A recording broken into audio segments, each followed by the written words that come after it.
अम्बे आज भवानी को, जय कल्याणी को, मेरा परिणाम है, मेरा परिणाम है। गणपति गणेश को, उमापति महेश को, मेरा परिणाम है, मेरा परिणाम है।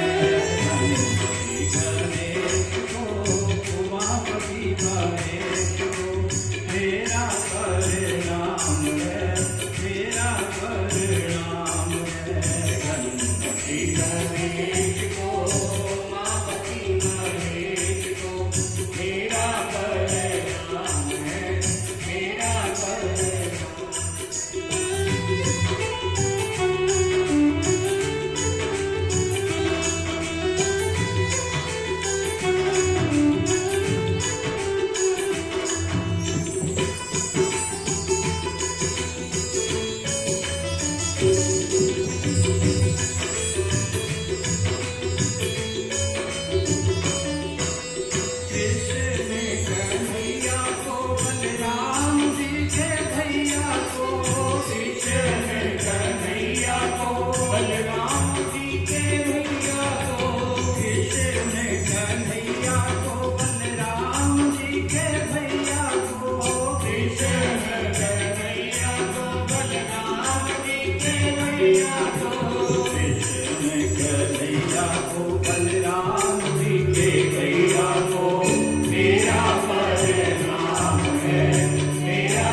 शिव पुराण की कथा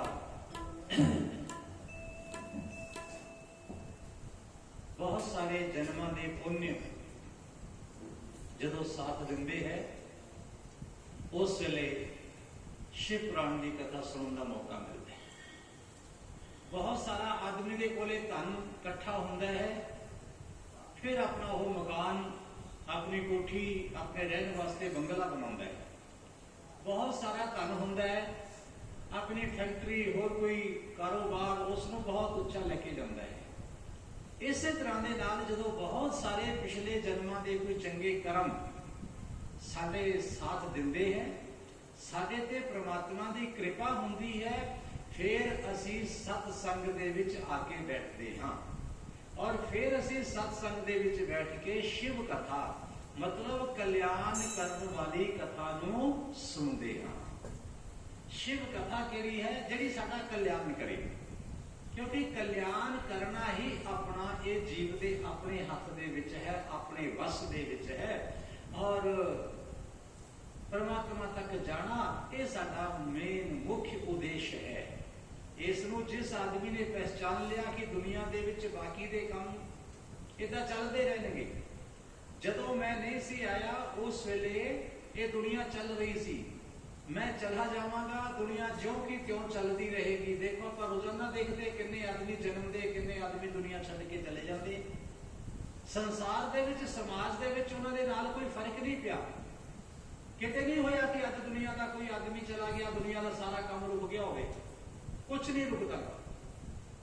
साडे आउण दा कारण की है? सानू परमात्मा ने इस जगह ते क्यों भेजा? सानू परमात्मा ने भेजा सत्संग करने वास्ते, सच्चाई दा संग, यानी परमात्मा दा संग, परमात्मा दे नाल जुड़न वास्ते असीं इस जगह ते आए हां। क्योंकि जीव परमात्मा तो विछड़िया होया है। जिन्ना चिर बच्चा किसी मेले दे विच चला जाता है, किसी होर जगह ते चला जाता है, अपने माँ बाप की उंगल छुट जाती है, अपने माँ बाप का, अपने साथियों का सहारा छुट जाता है, साथ छुट जाता है, बिछुड़ जाता है ना उन्होंने तो फिर वो बच्चा कल्पदा है, बच्चा दुखी होता है, बच्चा रोंदा है। उस बच्चे नूं कोई आदमी खिडौना देवे, कोई आदमी मिठाई देवे, कोई फल देवे, कोई मोढिया ते चुक लवे, उसनूं शांति नहीं मिलती, वो बच्चा चुप नहीं करता, रोंदा रहता है। कुछ समय लिए वो चुप जरूर कर जाता है कि मैनू इसने मिठाई दे दी, मैं 2 मिनट चुप कर जावा, मैनू फल दे दिता, मैं 2 मिनट खा लवा, मैनू भुख लगी सी, पानी दे दिता, मैं 2 मिनट पी लवा। वो कुछ समय लिए तां चुप कर जाता है, पर हमेशा वास्ते चुप नहीं करता, रोंदा रहता है, बिलखदा रहता है कि मैनू मेरी मां को लै चलो, मैनू मेरे बाप को लै चलो, मैनू मेरे साथियों को मिला दिओ। जिवें वो बालक तड़फदा है ना, ऐसे तरह दे नाल ये जीव आत्मा तड़फदी है परमात्मा नूं मिलण वास्ते। क्योंकि दुनिया के विच आपां सारे ही रोने, कोई प्राणी हसदा नहीं है दुनिया के अंदर, कुछ समय लिए हसदा है। पुत्र का जन्म हो गया उदों हसन लग पिया, शादी हो गई उदों हसन लग पिया, घर दे विच खुशी आ गई उदों हसन लग पिया, पर जो काम कारोबार का बोझ पै गया उदों रोन लग पिया, किसी पासों नुकसान हो गया उदों रोन लग पिया, घर दे विच बीमारी आ गई उदों रोन लग पिया, किसी रिश्तेदार की दुनिया के विचों यात्रा पूरी हो गई उदों रोन लग पिया। जिन्ना चिर इसकी जरूरत है, जिन्ना चिर इसनों कुछ ना कुछ मिलता है, उन्ना चिर का यह हसदा है, इस तो बाद रोना शुरू कर देता है। और इसका रोना कदों तक जारी रहता है? जदों तक उस परमात्मा दे विच जाके जीव नहीं समा जाता। और उस परमात्मा दे विच समाना ही शिव कथा है, उस परमात्मा को प्राप्त करना ही शिव कथा है, उस परमात्मा तक जाने का साधन ही शिव कथा है, उस परमात्मा के कोल चले जाना ही शिव कथा है। तो आप शिव कथा सारे सुन रहे हैं, भगवान की पावन पवित्र लीला। हर प्रसंग की चल रहा सी, प्रसंग चल रहा सी कि भगवान महादेव अपने तप दे विच बैठे हैं और तारकासुर नाम का राक्षस, उसने भगवान ब्रह्मा जी तो वरदान ले लिया। ब्रह्मा जी तो वरदान लेके देवतावां, ऋषि मुनि, महात्मावां सब नावां उसने दुख देना शुरू कर दिता। और सारे देवता बड़े व्याकुल होके, बड़े परेशान होके ब्रह्मा जी दे कोल गए, महाराज इस राक्षस का देहांत दसो, इस राक्षस की मौत दसो कि किस तरह के नाल इसका मरण होएगा, किस तरह के नाल इसकी मौत होगी।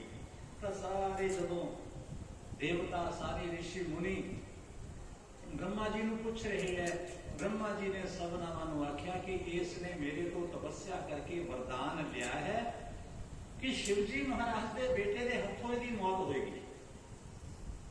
शिवजी महाराज का तपस्या के विच बैठे हैं, उन्होंने शादी भी नहीं हुई, माता सती ने अपना शरीर त्याग दिता, दोबारा भगवान की शादी नहीं हुई और उन्होंने शादी कराने का कोई विचार भी नहीं है।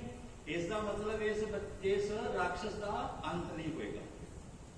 कोशिश की, प्रयत्न किया भगवान जी को तपस्या के विच उठाने वास्ते, तब उन्होंने कामदेव का सहाय, कामदेव को जाके प्रार्थना की, कामदेव की सहायता ली। कामदेव ने जाके भगवान शंकर जी को जगाने का यत्न किया। महादेव उठे, कामदेव को भस्म कर दिता। जदों कामदेव भस्म हो गए, महादेव क्रोध दे विच आके उस जगह तो दूसरी जगह ते चले गए। सत माता पार्वती जो राजा हिमाचल के घर दे विच जन्म लै चुकी है, वो भी भगवान शिव जी की पूजा करती सी।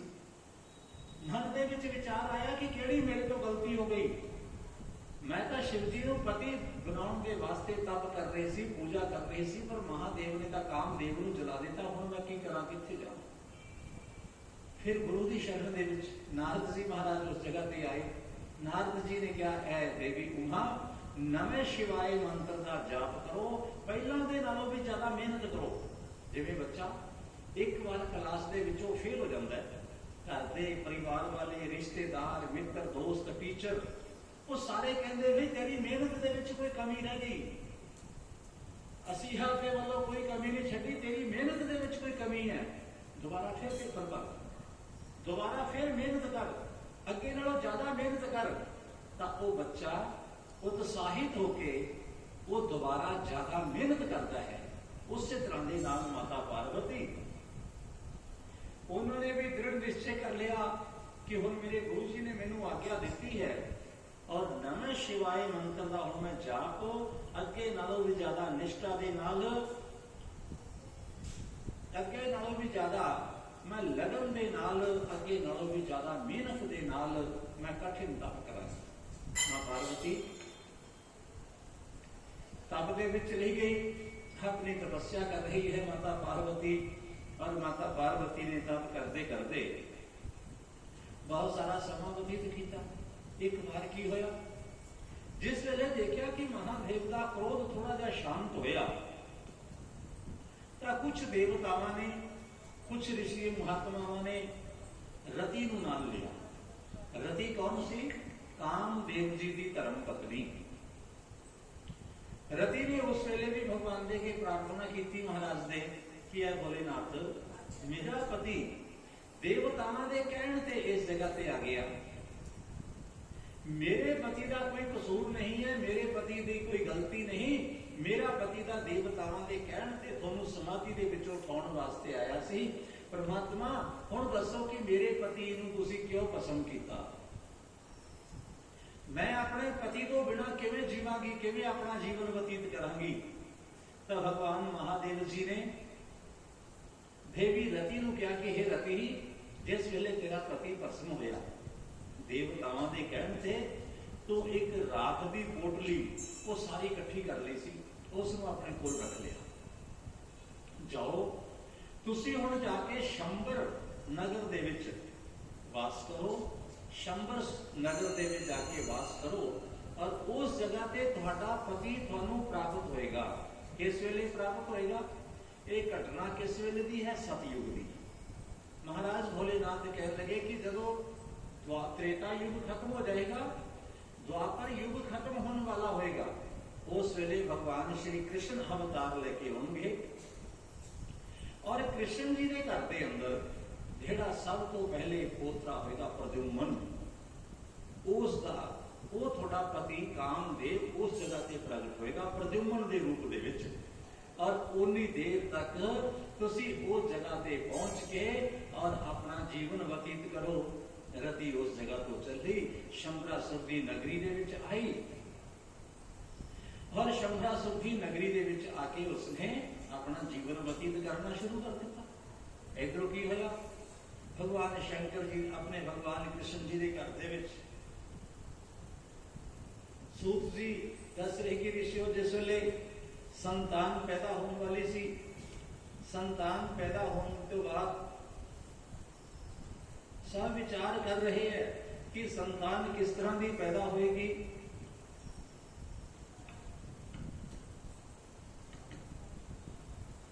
भगवान कृष्ण जी के घर के अंदर इन्होंने अपना जन्म लेना है और राक्षस शंभरासुर को पता लग गया कि इस तरह के बालक तो तेरी मौत होगी। जिस वेले भगवान कृष्ण जी के घर के अंदर बालक प्रगट होया, शंभरासुर दैत्य ने उसनू लिया। शंभरासुर दैत्य ने लेके समुद्र के अंदर सुट दिता। उस मछली ने निगल लिया और मछली नू मछुआरा फड़ के शंभरासुर के कोल ले गया। मछली नू रसोई घर के अंदर भेज दिता, चीरिया गया मछली नू, उस दे अंदरों बालक प्रगट होया और बालक जदों निकलिया जिउंदा सही सलामत बच्चा निकल आया तो आकाशवाणी हुई। रति उस जगह पे काम करती ऋषि रसोई के अंदर, कामदेव की धर्म पत्नी कि हे रति देवी, ये तेरा पति कामदेव है और तुसी इसनू बड़ा करो, इसनू विद्या दो, इसनू शिक्षा दो, ज्ञान दो। योग माया दे नाल उसने बड़ा किया भगवान दी कृपा दे नाल। कुछ ही समय दे विच प्रद्युम्न सी जड़े बड़े हुए और प्रद्युम्न दे बड़े होने को बाद और उन्होंने शंबरासुर नूं मारिया और शंबरासुर नूं मार के वापस अपनी द्वारकापुरी दे अंदर आ गए। कामदेव अपनी पत्नी दे नाल भगवान कृष्ण जी के घर दे विच प्रगट होके अपने सुखां नूं भोगन लगे। सूत जी महाराज दस रहे कि ऋषियों, जिस वेले देवतावां ने देखा कि माता पार्वती बड़ा तप कर रही है, माता पार्वती तपस्या दे विच लीन है, पंच अग्नि दे विच तपस्या करती है, चारों पासे अग्नि पाल लेंदी है, उपरले पासे सूरज दी अग धुप पैंदी है और किसी पासे किसी वक्त बर्फ के ऊपर बैठ के तप करती है, किसी पानी की बुशारा दे विच भिज के मीह दे विच तप करती है और किते जल धारा करती है, किते भोजन करती है, किते व्रत रखती है, किते कुछ करती है।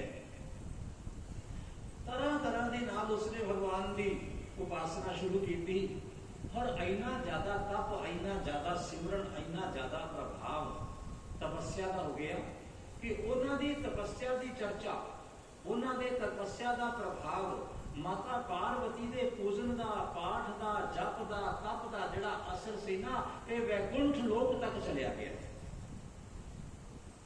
उत्थे भी पता लगन लग गया कि कोई तप कर रहा है।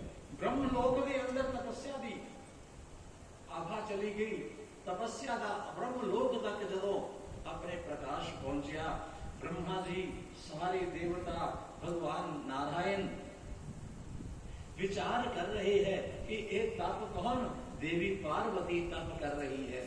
तपो मूर्ति उस मां पार्वती नूं देख के सारे देवतावां ने विचार किया कि हुण की करना चाहिए। इन्हां दी तपस्या दे नाल तां सारी त्रिलोकी वो तपन लग पई, सारी त्रिलोकी तपदी पई है। बड़ी तपश हो गई त्रिलोकी दे अंदर, इन्ना ज्यादा तप है माता दा। देवता उस जगह तो चले, भगवान शंकर जी दे कोल आए। भगवान शंकर जी दे कोल आके महादेव जी की उपासना की, महादेव जी नूं प्रसन्न करन दा यतन किया। और कुछ देवता इस तरह के हैं जिहड़े पिछे हैं, जिहड़े प्रजापति दक्ष दे यज्ञ दे अंदर भगवान शिव जी दे उल्ट सी। प्रजापति दक्ष दा जिहड़े अनुमोदन कर रहे सी, जिहड़े उन्हां दी सहायता कर रहे सी, जिहड़े प्रजापति दक्ष दे पक्ष की गल करते पे सी, वो जिन्ने देवता है ना, वो सारे डर रहे हैं कि जदों माता सती ने शरीर त्यागया, असी उस वेले उस सारे मंजर नूं देखिया, उस सारे असी वातावरण नूं देखिया, पर असी किसी ने भी प्रजापति दक्ष नूं रोकिया नहीं। प्रजापति दक्ष नूं असी मना नहीं किया कि दक्ष तो क्यों भगवती का अपमान करता पिया, तू क्यों महादेव नूं नहीं बुलाया, क्यों तू सीधे रास्ते के उत्ते नहीं चलता पिया। उस वेले असी रोकिया नहीं। इन्ना बड़ा कांड हो गया, इन्ना बड़ा अनर्थ हो गया। अज जदों असी महादेव जी के सामने जावांगे तो महादेव पता नहीं साडे नाल किस तरह का बर्ताव करनगे। नारायण जी नूं कहन लगे, देवता प्रभु सानू ना तुसी नाल लेके जाओ, सानू बड़ा डर लगता है। तो ग्रंथ और ग्रंथां की कथा सानू की कहती है? ग्रंथां की कथा दसदी है कि जदों कोई सही या बुरा इस चीज का निर्णय करना होवे ना, तो उस वेले चाहे गिनती दे विच थोड़े आदमी होण, पर उन्हां नूं समर्थ, उन्हां नूं जिहड़ा अपने पक्ष है ना, वो सच्चाई का लेना चाहिए। जे सच्चाई का पक्ष लिता जाए, सच्चाई के रास्ते पे चलिया जाए, तो चाहे वो मनुष्य है तो चाहे देवता है, उसनूं किसी तो डरन की जरूरत नहीं पैंदी। अज भगवान शिव जी महाराज के सामने जान तो देवता भी डरते हैं। क्यों डर रहे हैं? कि उस वेले असी दक्ष प्रजापति का पक्ष लिया, उस वेले असी गलत आदमी का पक्ष ले लिया, जो भगवान शिव जी की निंदा करता पिया सी, जो भगवान शिव जी का अपमान करता पिया सी, असी उसनूं रोकिया नहीं, असी उसनूं मना नहीं किया, असी भी उसकी सहायता दे विच खड़े हो गए। कहते किते हजूम दे नाल खड़े नहीं होना चाहिए, किते भीड़ दे नाल खड़े नहीं होना चाहिए। सच्चाई ते अच्छाई, सच्चाई ते झूठ, अच्छाई बुराई, ये देख के फिर निर्णय करके आदमी नूं चलना चाहिए। जिधरले पासे सच होवे ना उधरले पासे चलना चाहिए, ताकि अगे जाके किते सिर ना झुकाना पवे, अगे जाके सानू किते नीवा ना होना पवे। क्योंकि सत्यम है जयते, जिस जगह पे सच्चाई है ना जित उसे दी होनी है, चाहे 2 साल बाद हो जाए, चाहे 10 साल बाद हो जाए, चाहे 100 साल बाद हो जाए। झूठ नूं आपां कितना चिर छुपा के रखांगे? झूठी गल नूं, झूठे इतिहास नूं, झूठी फिलोसफी नूं असीं बहुत देर तक छिपा के नहीं रख सकते। असलियत एक ना एक दिन सामने आ जाएगी। असीं झूठ बोलते रहिए कि भाई तेरे का ये कान इस जगह पे नहीं, इस जगह पे लगे हुए है, वो आदमी मान लवे। एक दिन उसको जो शीशे के सामने आएगा वो पता लगेगा कि मेरे कान ऊपर नहीं लगे हुए, मेरे जेडे नेत्र है इस जगह पे नहीं लगे हुए, ये नेत्र इस जगह पे लगे हुए या कान इस जगह पे लगे हुए है। जो शीशे के सामने आएगा सारा कुछ साफ हो जाएगा। झूठ बोल के असी किसी को बहुत देर तक गुमराह नहीं कर सकते। चाहे झूठा प्रचार होवे, चाहे झूठा ज्ञान होवे, चाहे झूठी शान होवे, वो बची नहीं रही। सच्चाई है जिहड़ी वो 100 पर्दे पाड़ के भी बाहर निकले हुई है। फिर सानू शर्मिंदा ना होना पवे, सानू किसी तो डरना ना पवे। इस तरह का पहले ही आदमी नूं विचार कर लेना चाहिए। तो देवतावां ने उस वेले किसकी सहायता की थी? उस वेले तो उन्होंने पक्ष ले लिया प्रजापति दक्ष का, और जिस वेले दक्ष का यज्ञ भी विनाश हो गया, सारी लीला भगवान ने कर दी। और अज जो सारे देवतावां दे उत्ते कष्ट आया, देवतावां नूं भगवान नारायण कहने लगे कि चलो महादेव अपना कल्याण कर सकते हैं, तो देवता हुण डरते पे अगे सामने जाने की हिम्मत नहीं कि असी उदों का भगवान शिव जी महाराज के विरोधी का पक्ष लिया, उसकी सहायता की। महाराज के असी उल्ट हो गए। माता सती ने शरीर त्याग दिता, असी हा का नारा भी नहीं मारिया। माता सती ने अपना शरीर त्याग दिता, असी भगवान शंकर जी की प्रसन्नता के वास्ते माता सती को रोकया नहीं कि माता अपना शरीर ना त्यागियो। अज असी किस मुंह के नाल जावांगे? भगवान नारायण देवताओं को कह रहे कि देवताओ तुसी चिंता ना करो, भगवान शंकर है ना जिहड़े उन्हां दा स्वरूप किस तरह का है? कर्पूर गौरम करुणावतारम। कपूर की तरह, कपूर के अंदर 2 गुण है। कपूर के अंदर 2 गुण है। किस तरह का गुण है कपूर के अंदर?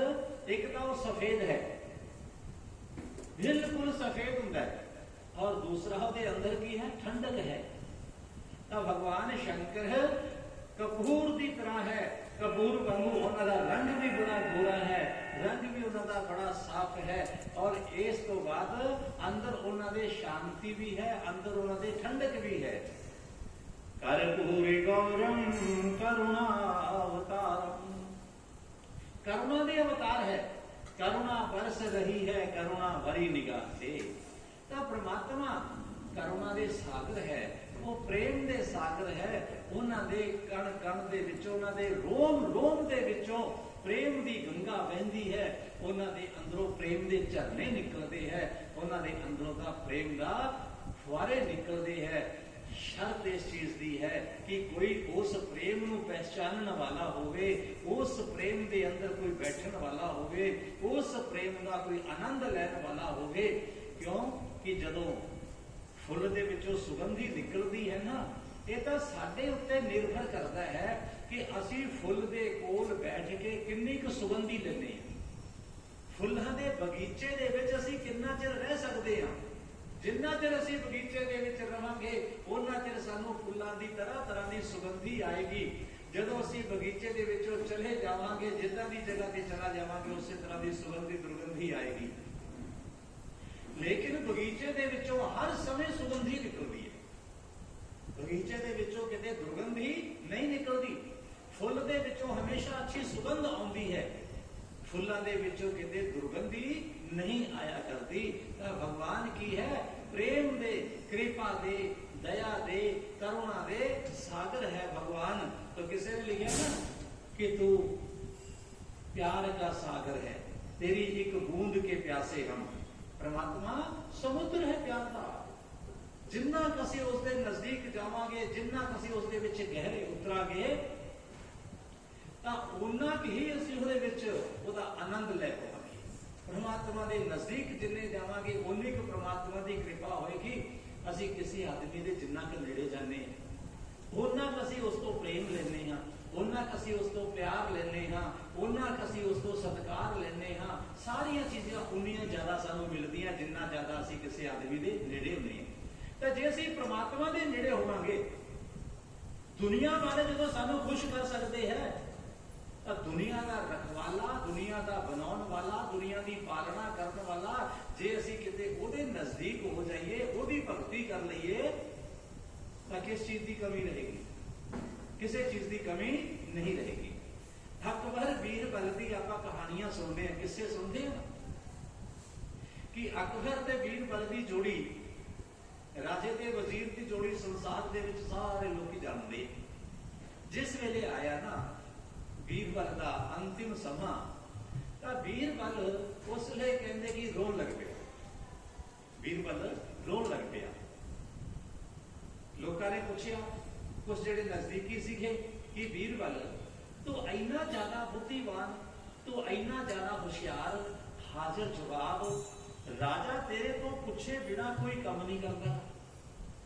और अज दुनिया के विचों जाना है, सारे लोग जानते हैं, जातक से ध्रुव मृत्यु ध्रुवम जन्म मृगस्य। भगवान ने भी कृष्ण जी ने गीता के अंदर कहा कि आए वाले नू जाना पड़ेगा। जदों ये सच्चाई है तो फिर भाई तू रो क्यों रहे है? कि तू रोन दे नाल तेरी मौत रुक जाएगी, रोन दे नाल तेरा बुढ़ापा रुक जाएगा, रोन दे नाल की तेरी उम्र ठहर जाएगी। कि तू 50 साल हो गया, जे तू रोन लग जाएगा 51 का नहीं होएगा, जे तू रोन लग गया तो 60 का नहीं होएगा, रोन लग गया तो 70 का नहीं होएगा। सारी चीजा ज्यों की त्यों, ज्यों की त्यों, ज्यों की त्यों चलदियां रहनी है। तुसी हस के रह लो ते चाहे तुसी रो रुला के रह लो, इसनूं कोई रोकण वाला नहीं है। तू क्यों रोना पे? बीरबल ने जवाब दिता कि मैनू जान का कोई दुख नहीं है, बुढ़ापा आ गया मैनू इस चीज का भी कोई दुख नहीं है, दुनिया छड़ के चला जावांगा मैनू इसका भी कोई दुख नहीं है, क्योंकि पूर्वज चले गए, माँ बाप सब चले गए, मैं भी उससे रास्ते पे है, मैं भी जाना है। पर मैनू अफसोस इको ही गल दा है, मैनू दुख इको ही गल दा है। और वो गल केड़ी है जिस तो मैं दुखी हाँ?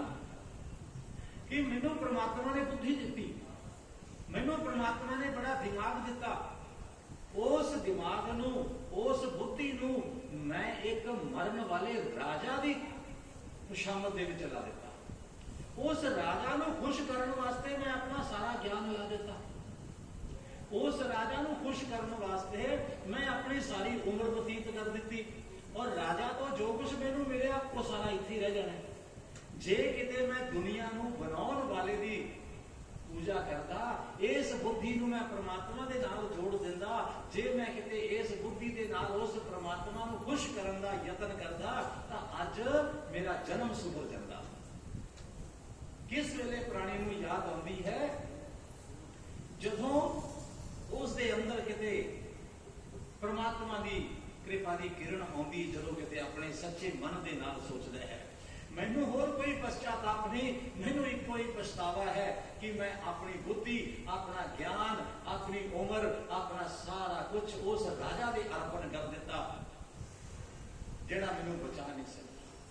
जे मैं परमात्मा दे अर्पण कीता हुंदा तां अज मेरा कुछ नक्शा ही होर हुंदा, मेरा नाम ही कुछ होर हुंदा। क्योंकि किसी ने लिखा है ना कि जे तू उसका होवे बंदे सब जग तेरा होए। जे तू उसका हो जावे, उस परमात्मा का हो जावे, परमात्मा का तू है पर तू अपने आप को मनता नहीं है। तू परमात्मा का है, असी सारे ही परमात्मा दे हाँ, पर असी उसनू मनन वास्ते तैयार नहीं। असी की मनते कि असी माँ बाप दे हाँ, असी भैन भाइयों दे हाँ, असी रिश्तेदारां दे हाँ, असी पत्नी दे हाँ, असी पति दे हाँ, असी बच्चों दे हाँ, असी फलाने दे हाँ। इसको कोई नहीं कहता कि मैं परमात्मा दा। जे असी अपने आप को परमात्मा का मन लीए ना, तो जिन्होंने मनिया, जिन खोजिया तिन पाया, उन्होंने उसको प्राप्त भी कर लिया। जिन्होंने अपना समर्पण कर दिता, उस दे नाल जिन्होंने अपना संबंध बना लिया ना, उन्होंने दुनिया के अंदर किसी चीज की कोई कमी नहीं रही, उन्होंने आनंद की कमी नहीं रही, उन्होंने किसी और चीज की कमी नहीं रही। तो किसी ने लिखा ना कि प्रभु प्यारे से जिसका संबंध है, प्रभु प्यारे से जिसका संबंध है, उसे हरदम आनंद ही आनंद है। प्रभु प्यारे से जिसका संबंध है, प्रभु प्यारे से जिसका संबंध है, उसे हर घड़ी आनंद ही आनंद है, उसे हर घड़ी आनंद ही आनंद है। प्यारे से जिसका संबंध है, प्रभु प्यारे से जिसका संबंध है, उसे हर घड़ी आनंद ही आनंद है, उसे हर घड़ी आनंद ही आनंद है।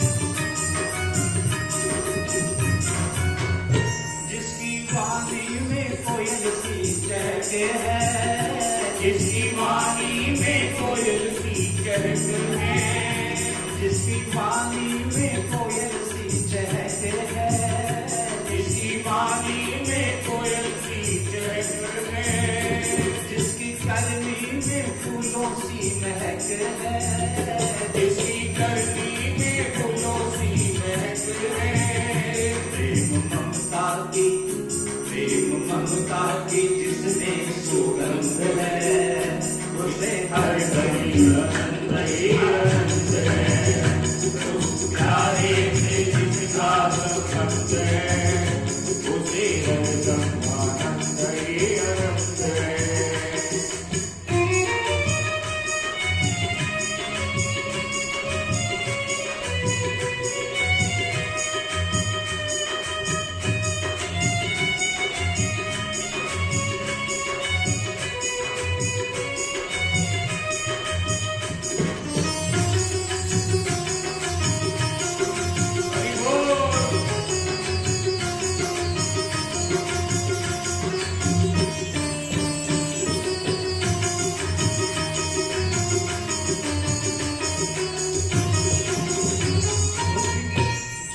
दुनिया से करके किनारा, झूठी दुनिया से करके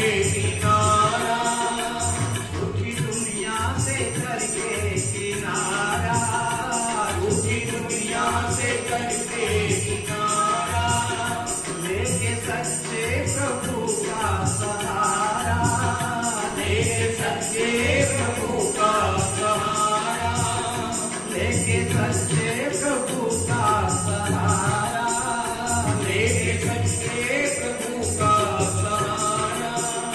जो उसकी रजा में रजामंद है, जो उसकी रजा में रजामंद है, उसे आनंद ही आनंद है, उसे हरदम आनंद ही आनंद है।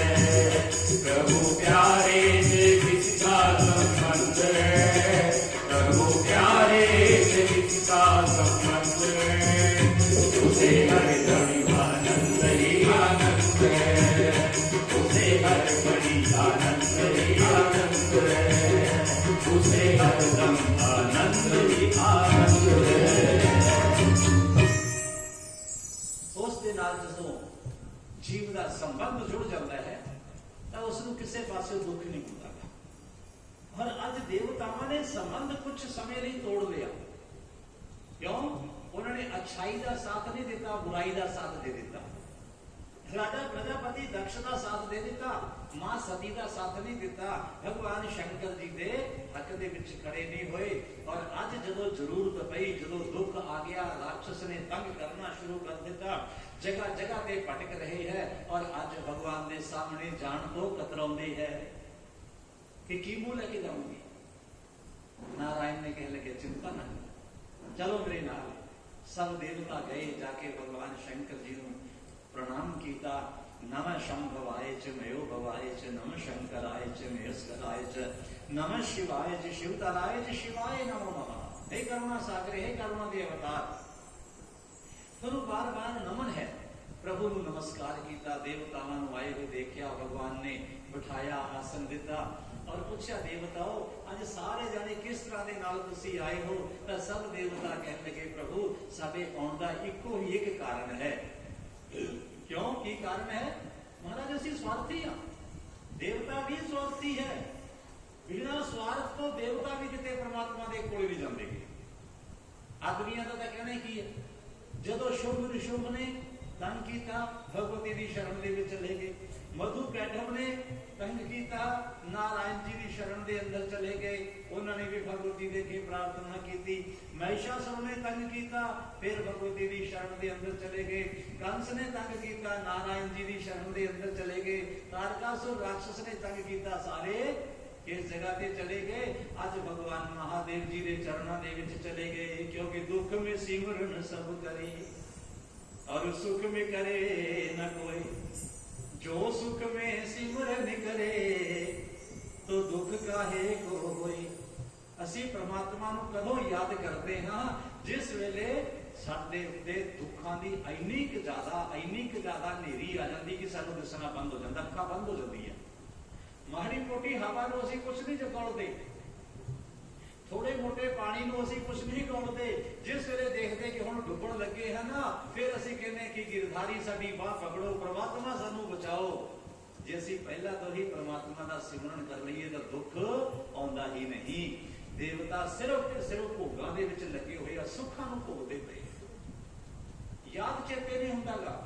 जदों कोई आके उन्हां दे उत्ते हमला कर दिंदा है, जदों कोई उन्होंने सुखों तो परे कर दिंदा है, खोह लैंदा सारा कुछ, स्वर्ग के विचों बाहर कढ़ दिंदा है, फिर भगवान की शरण दे विच आउंदे। स्वार्थ लाग करे सब प्रीति, साडा भी इहो हाल है दुनिया के जीवां दा। जदों सानूं जरूरत है उदों असीं जिस नूं नहीं कोई नमस्ते करनी हुंदी उहदे विच जाके पैरीं हत्थ लाउने हैं, और जदों सानूं जरूरत नहीं हुंदी तां जिहदे पैरीं हत्थ लाउने है ना, जिसकी पूजा करनी है, बाह बाप नूं भी असीं सीधे मत्थे बुलाउंदे नहीं है, उसनूं भी कहते हैं की लेना देना। सारे देवतावां नूं बिठाया, पूछया महाराज किवें आए हो? देवतावां ने आउण दा कारण दस्सिया कि तारकासुर राक्षस ने बड़ा परेशान किया। महाराज दुख तो तुसीं छुड़ा सकदे हो, दसो मेरे वास्ते मैं किवें छुड़ावां? प्रभु तारकासुर ने ब्रह्मा जी तो वरदान लिया है कि तुहाडा जिहड़ा बेटा है ना ओही उसनूं मार सकदा है। इहदे वास्ते थोड़ी शादी ये जरूरी है। महाराज जी कहने लगे भाई मैं शादी नहीं करांगा। जिन्ने भी दुनिया के बंधन है ना उन्हां तो प्राणी मुक्त हो सकता है, पर जदों शादी हो जाएगी फिर क्या होगा? कामनावां पैदा होंगियां। जदों घर गृहस्थी बस जाएगी ना तो उस वेले कामना पैदा होंदियां है। कामो ही नरकायैव तस्मात् क्रोधो विजायते, क्रोधात् भवति सम्मोहो समोहाच् भ्रंशते तपः। कामनावां पैदा होंदियां नहीं, कामनावां तो फिर की होंदा? जदों कामना पूरी नहीं होंदी क्रोधो भी जाती, क्रोध पैदा होंदा है। असीं किसी आदमी दे कोलों कोई चीज मंगते हो सामने पई है, जां सानूं नजर आउंदी है, जां साडी किसी चीज के उत्ते निगाह पै गई, असीं कहंदे कि चीज सानूं मिलनी चाहिदी है, वो चीज सानूं नहीं मिलदी, तां फिर की होंदा? साडे मन च क्रोध पैदा होंदा कि सानूं क्यों नहीं मिलेगी, सानूं क्यों नहीं दित्ती। जिस वेले क्रोध पैदा होंदा है तां क्रोध दे नाल जिहड़ी बुद्धि है यह प्राणी की ढकी जाती है। क्रोध के नाल प्राणी की बुद्धि वो नष्ट होना शुरू हो जाती है, और जिस वेले बुद्धि नष्ट हो जाए, क्रोध आ जाए तो भ्रंश दे तबाह, उसकी जिहड़ी तप जप सिमरन वो सारा कुछ खत्म हो जाता है। तपस्या को खत्म करने वास्ते और कोई चीज इतनी कारगर नहीं जिन्ना क्रोध है। जिन्ना क्रोध तपस्या ਨੂੰ खत्म करता है ना तेजी ਦੇ ਨਾਲ, और कोई चीज क्रोध अपने तपस्या ਨੂੰ इन्नी जल्दी खत्म नहीं करती।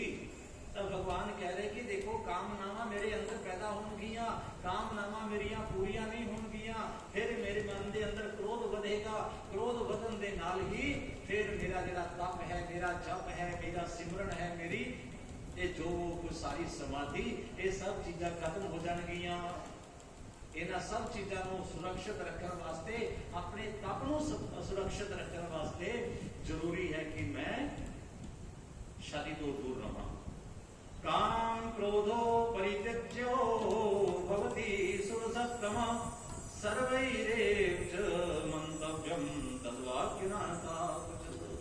ऋषियों देवता हो, ये भी जी इस तरह की है ना शादी वाली थोड़ी गल, इस मैं मनन वास्ते तैयार नहीं है। तो भगवान ने जो इनकार कर दिता ना महादेव जी ने, तो महादेव जी के इनकार करने तो बाद सारे देवता कह लगे प्रभु थोड़ा जिहड़ा जीवन है ये तो है ही दूसरों के कल्याण वास्ते। महाराज जदों भी कोई जीव के उत्ते कष्ट आया है, जिसने आके तुहानू याद किया है, तुसी केड़ा कष्ट है जिहड़ा दुनिया का दूर नहीं किया। क्योंकि जदों हलाहल निकलिया समुद्र के विचों जहर निकली तो किसने ग्रहण किया उसनू? भगवान महादेव जी ने। संसार की रक्षा वास्ते सज्जन आदमी अपने ऊपर कोई ना कोई कष्ट ले लेंदे है, अपना जीवन भी दाते ला देंदे है। कौन? सज्जन आदमी। और महाराज तुसी तां करुणा दे अवतार हो, तुसी करुणा दे सागर हो, कृपा करो साडे उत्ते, तुहाडे तो बिना साडा कोई रक्षक नहीं है। जदों भगवान महादेव जी ने बार बार प्रार्थना की, महाराज कह लगे मैं शादी नहीं करनी। फिर समाधि दे विच बैठ गए। हुण देवता विचार कर रहे कि भाई ये समाधि दे विचों महादेव जी को किवें उठाया जाए, ये समाधि दे विचों किवें जगाया जाए। फिर देवतावां ने नंदी जी महाराज की प्रार्थना की, क्योंकि जिहड़ा आदमी साडे बहुत ज्यादा नेड़े हो, फिर असीं उसनूं कहंदे कि भाई हुण तूं कोई ना कोई रास्ता लभ, कोई ना कोई उपराला कर कि जिहदे नाल साडा ये सारा मसला, साडा सारा कार्य ये संपूर्ण हो जाए। तो जदों इस तरह के नाल नंदी जी ने प्रार्थना की, सब देवताओं ने नंदी जी महाराज ने भगवान महादेव जी को जगाया कि प्रभु देखो ये इस वेले सारे देवता थोड़ी शर्म दे विच आए हैं, देवताओं का दुख दूर करना थोड़ा कर्तव्य है, थोड़ा फर्ज है, क्योंकि तुसी हो शरणागत।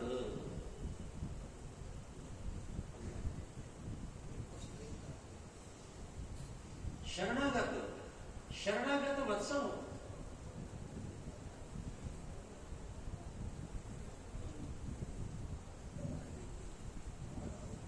तुसी प्रभु शरणागत वत्सल हो, तुसी अपने शरण दे विच आए हुए की रक्षा करने वाले हो, और तुसी भगत वत्सल हो। प्रभु के सारे भगतां दे उत्ते, सारियां दे उत्ते तुसी दया करो, सारियां दे उत्ते कृपा करो। भगवान कहने लगे कि देखो देवताओ, कुसंगा बहु लोके स्त्री संगत सत्रजाधिको। दुनिया के अंदर ना बहुत सारियां बुराइयां है, दुनिया के अंदर बहुत सारे कुसंग है, पर उन्हां सारे दे विचों भी जिहड़ा परिवार का संग है ना, वो प्राणी नूं इस तरह दे नाल मजबूती दे नाल बंधदा है कि उस संगत दे विचों प्राणी निकल ही नहीं सकता। मित्र दोस्त माड़े होण उन्हां दी संगत छुट जाती है, रिश्तेदार माड़े होण उन्हां तो भी आदमी किनारा कर लैंदा है। कोई मुहल्ले वाले, गली वाले माड़े होण, लोकी गली छड्ड के दूसरी गली चले जाते हैं। शहर वाले माड़े होण, आदमी कहंदा कि दूसरे शहर ही छड्ड दिओ। सारी चीज़ों को असीं छड्ड सकते हैं, पर अपने परिवार को नहीं छड्ड सकते। तो महाराज कह लगे ये जिहड़ियां रस्सियां है ना परिवार दियां, ये इन्नियां कि ज्यादा मजबूत है, इस दे विचों निकलना किसी दे वस दा काम नहीं है। ते मैं तां इस तरह दी रस्सियां दे विच बन्नना नहीं चाहता, मैं नहीं बनना चाहता। सारे देवताओं ने बार बार याद कराया, प्रभु जिस सती दे वास्ते तुसी प्रजापति दक्ष का यज्ञ विध्वंस करवा दिता, अपनी सेना को भेजा, सती दे पिता दक्ष का धड़ सिर दे नाल अलग कर दिता, उस दक्ष दे यज्ञ को तहस नहस कर दिता। उस यज्ञ के अंदर तुसी इन्नी तबाही मचाई कि सारे देवता घबरा के चारों पासे भज गए। प्रभु उस सती दे वास्ते तुसी चारों पासे चक्कर कटते रहे, उस सती दे शरीर नूं लैके तुसी तिन्ना लोकां दे अंदर घूमदे रहे। इन्ना थोड़ा प्यार सी उस सती दे नाल। उस सती दे शरीर नूं तुसी लैके अपने कंधियां दे उपर जदों चारों पासे घूम रहे सी, हौली हौली उसके शरीर के अंग डिगे, किसी जगह ते कोई अंग डिग्या, किसी जगह ते कोई अंग डिग्या, किसी जगह ते मां छिन्न वस्तका के नाम तो पूजा होने लग गई, किसी जगह ते चामुंडा के नाम तो पूजा होने लग गई, किसी जगह ते भुवनेश्वरी के नाम तो पूजा होने लग गई, किसी जगह ते ज्वालामुखी के नाम तो पूजा होने लग गई। 52 सिद्ध पीठ बन गए, शक्ति पीठ बन गए। उस सती ने, उस भवानी ने अज राजा हिमाचल के घर दे विच अपना शरीर धारण कर लिया। उस देवी की तपस्या है, वो देवी फिर तप कर रही है। उसने जी उस वेले गलती की सी ना, उस गलती की सजा उसने बहुत भोग ली। कितनी देर तक थोड़े तो अलग रही, थोड़े तो जुदा रही, थोड़े तो पासे होगी, थोड़े तो दूर होगी। हुण वो फिर तपस्या कर रही है जन्म लेके कि महाराज तुसी उस ते दया नहीं करोगे, तुसी तां करुणा सागर हो, करुणा के अवतार हो। अज थोड़ी करुणा कित्थे गई, अज थोड़ी दयालुता किधर गई, अज थोड़े मन के अंदर जो प्रेम सी, जो प्यार सी, जिस सती वास्ते तुसी सारा कुछ प्रजापति दक्ष का विनाश कर दिता, अज महाराज वो थोड़े भाव, वो थोड़े विचार किस जगह ते है? प्रभु अपने लिए नहीं, वो सती वास्ते देखो, वो सती वास्ते नहीं, देवतावां वास्ते देखो, देवतावां वास्ते नहीं तो सारी दुनिया वास्ते का विचार कर लो। जिस दुनिया नूं बनाउण वास्ते तुसी ब्रह्मा नूं आग्या दित्ती कि ब्रह्मा जी दुनिया बनाओ, विष्णु जी नूं आग्या दित्ती महाराज तुसी इहदी पालना पोषणा करो। अज उस दुनिया का विनाश करने वास्ते यह तारकासुर राक्षस चारों पासे घूम रहे हैं कि प्रभु तुसी अपनी बुनाई हुई फुलवाड़ी नूं उजड़दा होया देखोगे। भगवान कहने लगे ठीक है थोड़ी गल, चलो जे तुसी कहते हो तो भाई मैं शादी करने वास्ते तैयार हाँ, पर शादी तो पहला की होएगा, मैं परीक्षा लगाऊंगा। महाराज कहने लगे मैं परीक्षा लगाऊंगा। तो भगवान कहने लगे देवता विष्णु जी कि ठीक है महाराज, तुसी जिस तरह के नाल चाहो उस तरह की परीक्षा ले सकते हो। माता सती दी, माता सती मां पार्वती के रूप दे विच आई है और थोड़ी अर्धांगिनी है, थोड़े तो बिना उसने किसी को पति स्वीकार नहीं करना और तुसी अपने जिस तरह के नाल चाहो परीक्षा ले सकते हो। इधरों राजा हिमाचल के कोल चले गए, तो प्रणाम करके सारे देवता जाके नारायण जी नूं नाल लेके और राजा हिमाचल नूं दस्या कि राजा हिमाचल भगवान महादेव दे नाल अपनी कन्या की शादी कर दियो। कन्या की शादी जो महादेव जी के नाल हो जाएगी, चारों पासे थोड़ा यश फैलेगा और ये जिहड़ी तुहाडी पुत्री है ना, इसका अवतार भगवान शिव जी महाराज के वास्ते ही होया है, किसी होर वास्ते नहीं। शिव तो बिना इस पार्वती ने किसी को पति रूप दे विच स्वीकार नहीं करना, चाहे इसको जिन्ना समा मर्जी व्यतीत हो जाए, जिन्ना टाइम मर्जी इस जगह ते रह जाए, इसने अंत दे विच शिव नूं ही प्राप्त करना है। शिव ते शक्ति दोनों किते अलग नहीं हो सकते, इन्हां दा मेल होना है, थोड़े हथों होना है और तुसी इस तरह का यत्न करो। प्रजापति कह लगे ठीक है, अगर महादेव इस काम वास्ते तैयार है। देवता लोग गए, देवतावां ने उस जगह को अपने अपने स्थान में प्रस्थान किया। तो महाराज भगवान शंकर जी ने 7 ऋषियों को बुलाया। 7 ऋषि आए, 7 ऋषि कहने लगे महाराज दसो साडे वास्ते की आज्ञा है। तो कहने लगे कि सब तो पहला जाओ जाके ना पार्वती तप कर रही है, तुसी पार्वती की परीक्षा लेके आओ, क्या अपने तप के उत्ते, अपने जप के उत्ते, अपने नियम के उत्ते वो दृढ़ है कि नहीं है, या किसी की गल्लां दे विच किसी बहकावे दे विच तां आउण वाली नहीं है। 7 ऋषि गए, 7 ऋषियों ने जाके देखा कि जिस जगह पे पार्वती माता तप कर रही है ना, चारों पासे का बड़ा सुंदर वातावरण उस जगह से बनया होया, फलां दी फुलां दी सुगंधी आ रही है। जिन्ने भी जीव एक दूसरे का विरोध करने वाले हैं ना, वो भी प्यार के नाल खेलते पे। चूहा बिल्ली एक जगह पे खेल रहे हैं, कुत्ता बिल्ली एक जगह पे खेल रहे हैं, हिरण ते शेर एक जगह पे खेल रहे हैं, गऊ और शेर एक जगह ते खेल रहे हैं, बैठे आनंद के नाल मस्ती दे नाल। इस तरह का भगवती का तप, इस तरह का भगवती का प्रभाव जदों सब ऋषिया मुनिया ने देखा, ऋषि मुनि देख के माता को दूर तो नमस्कार किया है, माता को प्रणाम करके या देवी सर्वभूतेषु शक्ति रूपेण संस्थिता नमस्तस्यै नमस्तस्यै नमस्तस्यै नमो नमः। जो भगवती सारे संसार के अंदर शक्ति के रूप के विच विराजमान है। साडे अंदर सारे दे शक्ति है, ये ना सोचो भी किसी के अंदर नहीं है। हर एक साडे अंग के अंदर शक्ति है। जिवें जिवें शक्ति घटती जाती है, साडे तो पछाण होंदी जाती है, त्यों त्यों साडा शरीर है जिहड़ा ये शक्तिहीन हुंदा जांदा है। अखां 'च देखण की शक्ति, कन्नां 'च सुणन की शक्ति, जुबान 'च बोलण की शक्ति, हत्थां 'च उठण बैठण की काम करन की शक्ति, पैरां 'च उठण बैठण चलण फिरन की शक्ति, साडे शरीर के अंदर पाचन शक्ति, जिन्नी भी शक्ति है ना, ये सारी भगवती की कृपा के नाल चलती है। कन्नां दे विचों शक्ति चली जाए तो असीं की कहने कि साडे हुण कन्नां नूं सुणन की शक्ति नहीं रही। जे गोड्यां दे विचों शक्ति चली जाए, असीं कहने कि साडे हुण तुरन की शक्ति नहीं रही। जुबान दे विचों बोलिया ना जाए तो की कहने कि बोलण की शक्ति नहीं रही। यानी कि शक्ति साडे अंग अंग दे विच विद्यमान है। तो देवता की कह रहे, या देवी सर्वभूतेषु, संसार के जिन्ने भी चीजा है, ये संसार दियां जिन्नियां प्रकृति दियां चीजा है ना, हे मां, सारियां दे अंदर तेरा निवास है। तेरे तो बिना सारियां चीजा बेकार। तो शक्ति विहीनो शवोहम, महादेव भगवान शिव की कहते हैं। शिव आप लिखते हैं छोटी ई लाउने आ शव, शव छोटी ई दी मात्रा लाके फिर आप वाह बनाने की बनते हैं शिव। तो जे आप ई दी मात्रा उतार दीए फिर की रह गया शव। शक्ति तो बिना ये जीव शव है। भगवान शिव कह रहे हैं कि शक्ति तो बिना तो मैं भी शव हाँ। यानी कि ई जे लग जावे तो मैं शिव, ते जे ई शक्ति की प्रतीक है जी उसके नालों उतार दो तो मैं शव। हे मां, तू संसार की रचना पालना सब कुछ करने वाली है। तो देवतावां ऋषियों की प्रार्थना सुनी, माता कहने लगी भाई वो सी तुम कौन हो। ऋषियों ने अपना परिचय दिता कि असी 7 ऋषि हाँ, असी ब्रह्मा जी के भेजे हुए इस जगह पे आए हाँ। और हे देवी, असी तेरे तप ते बड़े प्रसन्न हुए, तेरी तपस्या को देखा, तेरे जप तप को देखा। और जप तप को देख के मन दे विच विचार आया कि ये देवी कौन है जिहड़ी तप कर रही है।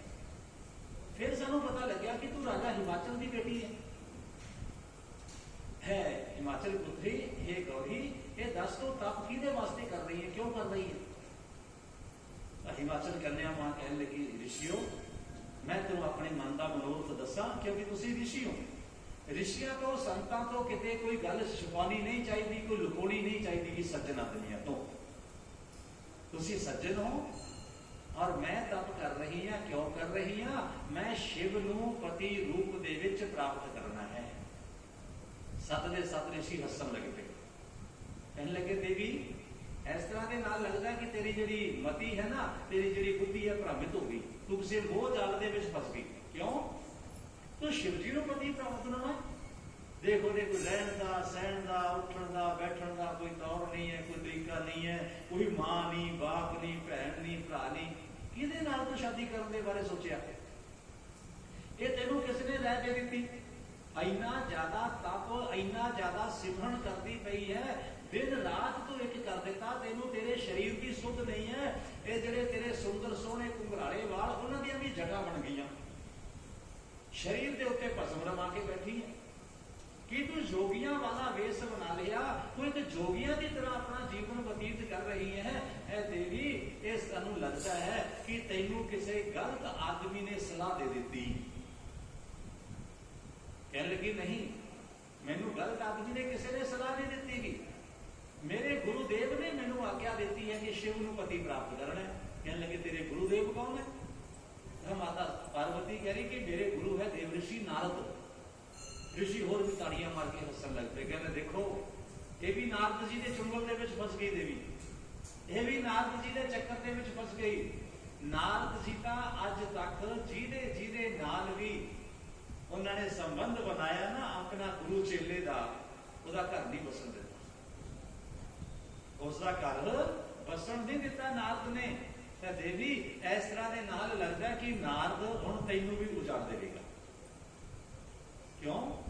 क्योंकि सब तो पहले प्रजापति दक्ष के घर के अंदर 10,000 पुत्र पैदा हुए, वो तप करने वास्ते चले गए। नारद जी ने ऐदा का ज्ञान दिता, ऐदा का ज्ञान दिता, उन्होंने सारिਆਂ ਨੂੰ कोई घर ਦੇ ਵਿੱਚ वापस नहीं आया, सारे घरों बेघर हो गए और उन्होंने घर उजाड़ता, बसण तो पहले उजाड़ता। दूसरी बात, राजा के घर ਦੇ ਵਿੱਚ 5,000 बेटे पैदा हुए प्रजापति दक्ष ਦੇ, ਉਹਨਾਂ ਦਾ भी घर बसण तो पहले ही उजाड़ दिता, उन्होंने भी नारद जी मिल गए। फिर की होया? प्रहलाद मिल गया, प्रहलाद मिल गए। प्रहलाद ਨੂੰ ਆਪਣੇ ਪਿਤਾ ਦੇ ਖਿਲਾਫ ਪਤਾ ਨਹੀਂ ਕੀ ਕੁਝ ਪੜਾਇਆ, और प्रहलाद ਨੂੰ ਕਿਹੜੇ ਦੁੱਖ ਹੈ ਜਿਹੜੇ ਉਹਦੇ ਪਿਤਾ ਨੇ ਨਹੀਂ ਦਿੱਤੇ। ਕਿਤੇ ਅੱਗ ਦੇ ਵਿੱਚ ਜਲਾਉਣ ਦੀ ਕੋਸ਼ਿਸ਼ ਕੀਤੀ, ਕਿਤੇ ਪਹਾੜ ਦੇ ਉੱਤੋਂ ਸੁੱਟਿਆ, ਕਿਤੇ ਸਮੁੰਦਰ ਦੇ ਅੰਦਰ ਸੁੱਟਿਆ। ਨਾਰਦ ਜੀ ਦੀ ਗੱਲਾਂ ਦੇ ਵਿੱਚ ਜਿਹੜਾ ਵੀ ਆਦਮੀ ਆ ਗਿਆ ਨਾ, ਉਸ ਦਾ ਘਰ ਅੱਜ ਤੱਕ ਮੈਂ ਬਸਦੇ ਹੋਏ ਨਹੀਂ ਦੇਖਿਆ। ਤੂੰ ਕਿਹਦੀ ਗੱਲਾਂ ਦੇ ਵਿੱਚ ਆ ਗਈ? ਇਹ ਨਾਰਦ ਜੀ ਨੇ ਨਾ ਆਪਦਾ ਘਰ ਵਸਾਇਆ ਤੇ ਨਾ ਕਿਸੇ ਦਾ ਬਸਣ ਦਿੱਤਾ। ਐ ਦੇਵੀ ਤੂੰ ਛੱਡ ਦੇ शिव जी का ध्यान। रहन वास्ते उन्होंने छत नहीं है सिर के उत्ते, खाण वास्ते उन्होंने घर दे विच अन्न नहीं है, और उन्होंने चढ़न वास्ते की है? कोई रथ नहीं, हाथी नहीं, घोड़ा नहीं, कोई गड्डी नहीं। उन्होंने कोले कोई बुढ़ा बैल है नंदी, ਉਹਦੇ ਉੱਤੇ बैठ जाते, वो बेचारा घा खा लेंदा, और जदों किते जाना हुंदा ਉਹ नाल लेके तुर पैंदे, उस ते बैठ जा सवारी करते। तेरे पिता के घर के अंदर किस चीज की कमी है? तू सवेर तो लेके शाम तक चाहे जिन्ने मर्जी वस्त्र बदले, जिन्ने मर्जी हीरे मोतियां के हार बदले, जिन्ने तरह के चाहे तू पकवान होने तरह के वो तेरे सामने हाजिर होंगे है, और उत्थे की है? कुछ भी नहीं। शिव जी के घर के विच है कि रहने वास्ते घर में शमशान से जाके रहिंदा, जिथे लोग दिने भी जान लगे डरदे, उत्थे तो रहिंदा। दस तू की करेंगे? कह लगी ऋषियों, मेरे परमात्मा मेरे भगवान शिव वास्ते तुसी किसी इस तरह का दोबारा वचन नहीं कहना पेगा, क्योंकि मेरे शिव है ना जेड़े, वो भगवान ब्रह्मा जी नू, भगवान विष्णु जी नू भी पैदा करने वाले। कह लगे देवी तू बिल्कुल गलत सोच रही है, छड़ दे शिव जी का ध्यान। वैकुंठ लोक के अंदर भगवान नारायण, ब्रह्म लोक के अंदर भगवान ब्रह्मा जी, इंद्र लोक के अंदर इंद्र देवता। तो जिस जगह पे चाहे असी तेन उस जगह पे पहुंचा देंगे, पर शिव जी का ध्यान छड़, अपना घर अपने आप को तू बर्बाद ना कर। कह लगी नहीं, मेरे गुरुदेव का वचन किते झूठा नहीं हो सकता। तो जिहड़ा प्राणी अपने गुरु के वचनों के उत्ते यकीन नहीं ना करता गा, उसनूं किते सुख नहीं मिलता, और जिहड़ा अपने गुरु के वचनों के उत्ते दृढ़ रहिंदा है, पक्का रहिंदा है, उसनूं किते दुख जीवन दे विच आउंदा ही नहीं। जे दुख आवे भी तो वह बहुत छेती छड़ जाता है।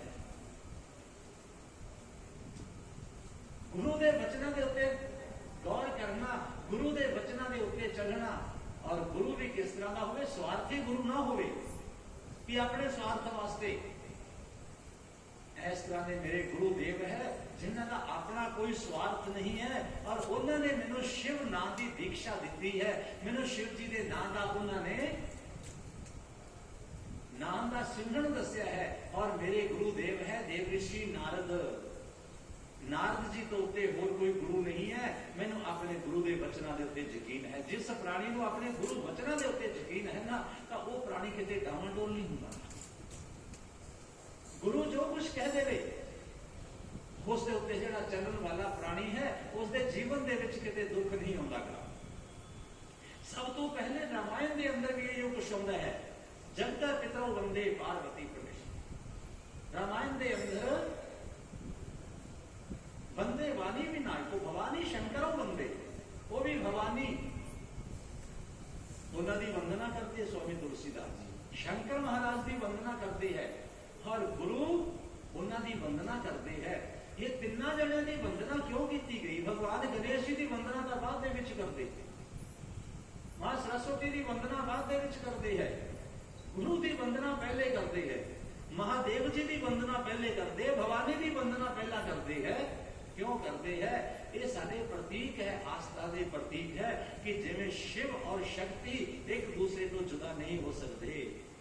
गुरु के वचनों के उत्ते यकीन करन तो बिना होर कोई दूसरा रास्ता नहीं है।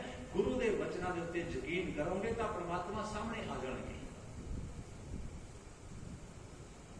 ऋषियों, मेरे गुरु जी ने मैनू जो रास्ता दसिया है, आत्म बुद्धि सुखाई, अपनी बुद्धि अपना ज्ञान ये सुख दे देने वाला होता है। गुरु बुद्धि विशेषता है। गुरु की जी बुद्धि है, गुरु का जो ज्ञान है ना, वो सानू होर भी ज्यादा सुख दे देने वाला होता है। और गुरु जी ने मैनू जो कुछ कह दिता सो कह दिता। मैं गुरु वचनों के तो बिल्कुल भी पासे नहीं हटांगी। और तुसी महाराज कृपा करो, इस जगह को जाओ। मैनू ब्रह्मा जी की जरूरत नहीं, मैनू विष्णु जी की लोड़ नहीं, मैनू इंद्र की लोड़ नहीं। मैनू तो जे जरूरत है ना, तो मेरे भोले बाबा की जरूरत है। ऋषियों ने पहचान लिया कि इसका मन दृढ़ है, उन्हें डावाडोल नहीं होगी। तो माता को नमन किया, माता असी तो तेरी परीक्षा लेने वास्ते आए थे। तू अपने विश्वास के उत्ते, अपने निश्चय के उत्ते, अपने तो कर्म के उत्ते बिल्कुल पक्की है और महादेव तेनू जरूर स्वीकार करनगे। इस तरह का आशीर्वाद देता ऋषिया ने। और ऋषि आशीर्वाद देके उस जगह तो विष्णु लोक के ब्रह्म लोक के अंदर और राजा हिमाचल के कोल गए। जाके राजा हिमाचल को दसिया कि राजा हिमाचल अपनी पुत्री की शादी का हम तुसी विचार करो और समय देखो, क्योंकि भगवान को उसने प्राप्त करके ही दम लेना है। उन्होंने तो बिना किसी को अपना पति नहीं बनाएगी। भगवान महादेव जी पहला ऋषियों को भेजा, फिर स्वयं उस जगह पे परीक्षा लेने वास्ते आए। परीक्षा लेने वास्ते फिर भगवान स्वयं आते हैं। पहले ऋषि मुनि आए, इस तो बाद फिर कौन आए? भगवान महादेव। आप जाके कि मैं परीक्षा लेके आवा कि कितने पार्वती डामाडोलता नहीं हो जाती, उसका मन पक्का है कि नहीं है? तो सप्त ऋषि का चले गए। कुछ दिनों बाद भगवान महादेव जी उन्होंने एक बड़ा विचित्र रूप बनाया। एक वैष्णव ब्राह्मण का रूप बना लिया और शालग्राम जी बोल रहे। शालग्राम जी लेके अपने थैली दे विच पाके गले के अंदर लटकाए हुए हैं और तुलसी की माला पाई हुई है, कंठी पाई हुई है। कंठी पाके तुलसी की माला पाके और मस्तक के उत्ते तिलक लगा के, चंदन लगा के और श्रीमन नारायण नारायण नारायण नारायण करते करते जिस जगह से मां पार्वती गौरी श्रृंग पर्वत के उत्ते तप कर रही है, जितने तपस्या की थी ना मां ने, उस पर्वत का नाम है गौरी शिखर, गौरी श्रृंग। उस जगह से पहुंच गए। जंगलों के विच हुंदे हुंदे हुंदे हुंदे जिस वेले भगवान भोलेनाथ उस जगह पे पहुंचे, नारायण नारायण नारायण का उच्चारण किया और मां सती पार्वती ने देखा, अपनी सखिया नु कहा कि जया विजया नो ऐ सखी जाके देखो कि कौन आया है द्वार पे, कौन इस जगह पे आया है। उन्होंने आके दसिया कि हे देवी ऐसा कि इस जगह पे ना एक वैष्णव ब्राह्मण आया है। वैष्णव ब्राह्मण कहते कि हाँ भगवान विष्णु जी का भक्त। पहले दो ही मत होया करते सी, एक होया सकता सी शैव, यानी कि भगवान शंकर जी की पूजा करने वाले, उन्होंने क्या जाता सी शैव, शिव जी महाराज की आराधना करने वाले, समार्थ भी उन्होंने कहते सी। और दूसरा होता सी वैष्णव। वैष्णव यानी कि भगवान विष्णु जी की आराधना करने वाले, भगवान राम जी की उपासना करने वाले, भगवान कृष्ण जी की पूजा करने वाले। यानी नारायण के जिन्ने अवतार हुए, जिन्होंने अच्युत केशव राम नारायण दामोदर वासुदेव हरि श्रीधर माधव श्री राम, ये जिन्ने भगवान विष्णु जी के अवतार है। अवतारा की उपासना करने वाले जिन्ने सी नारायण भगवान की पूजा करने वाले जो लोग सी, और उन्होंने की कहा जाता सी वैष्णव।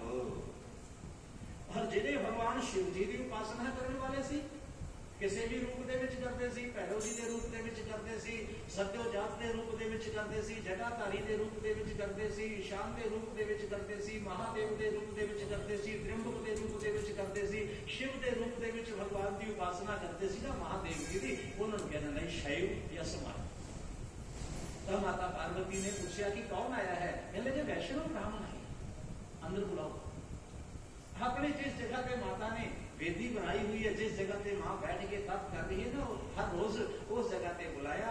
उस वैष्णव ब्राह्मण को नमस्कार किया कि है ब्राह्मण देव तुसी कौन हो, किस जगह ते आए हो और इस सुनसान बियाबान जंगल दे विच तुहाडे आउण दा कारण की है। ब्राह्मण देव कहने लगे देवी मैं तो इस जगह को जा रहा सी और मैं कौन हाँ,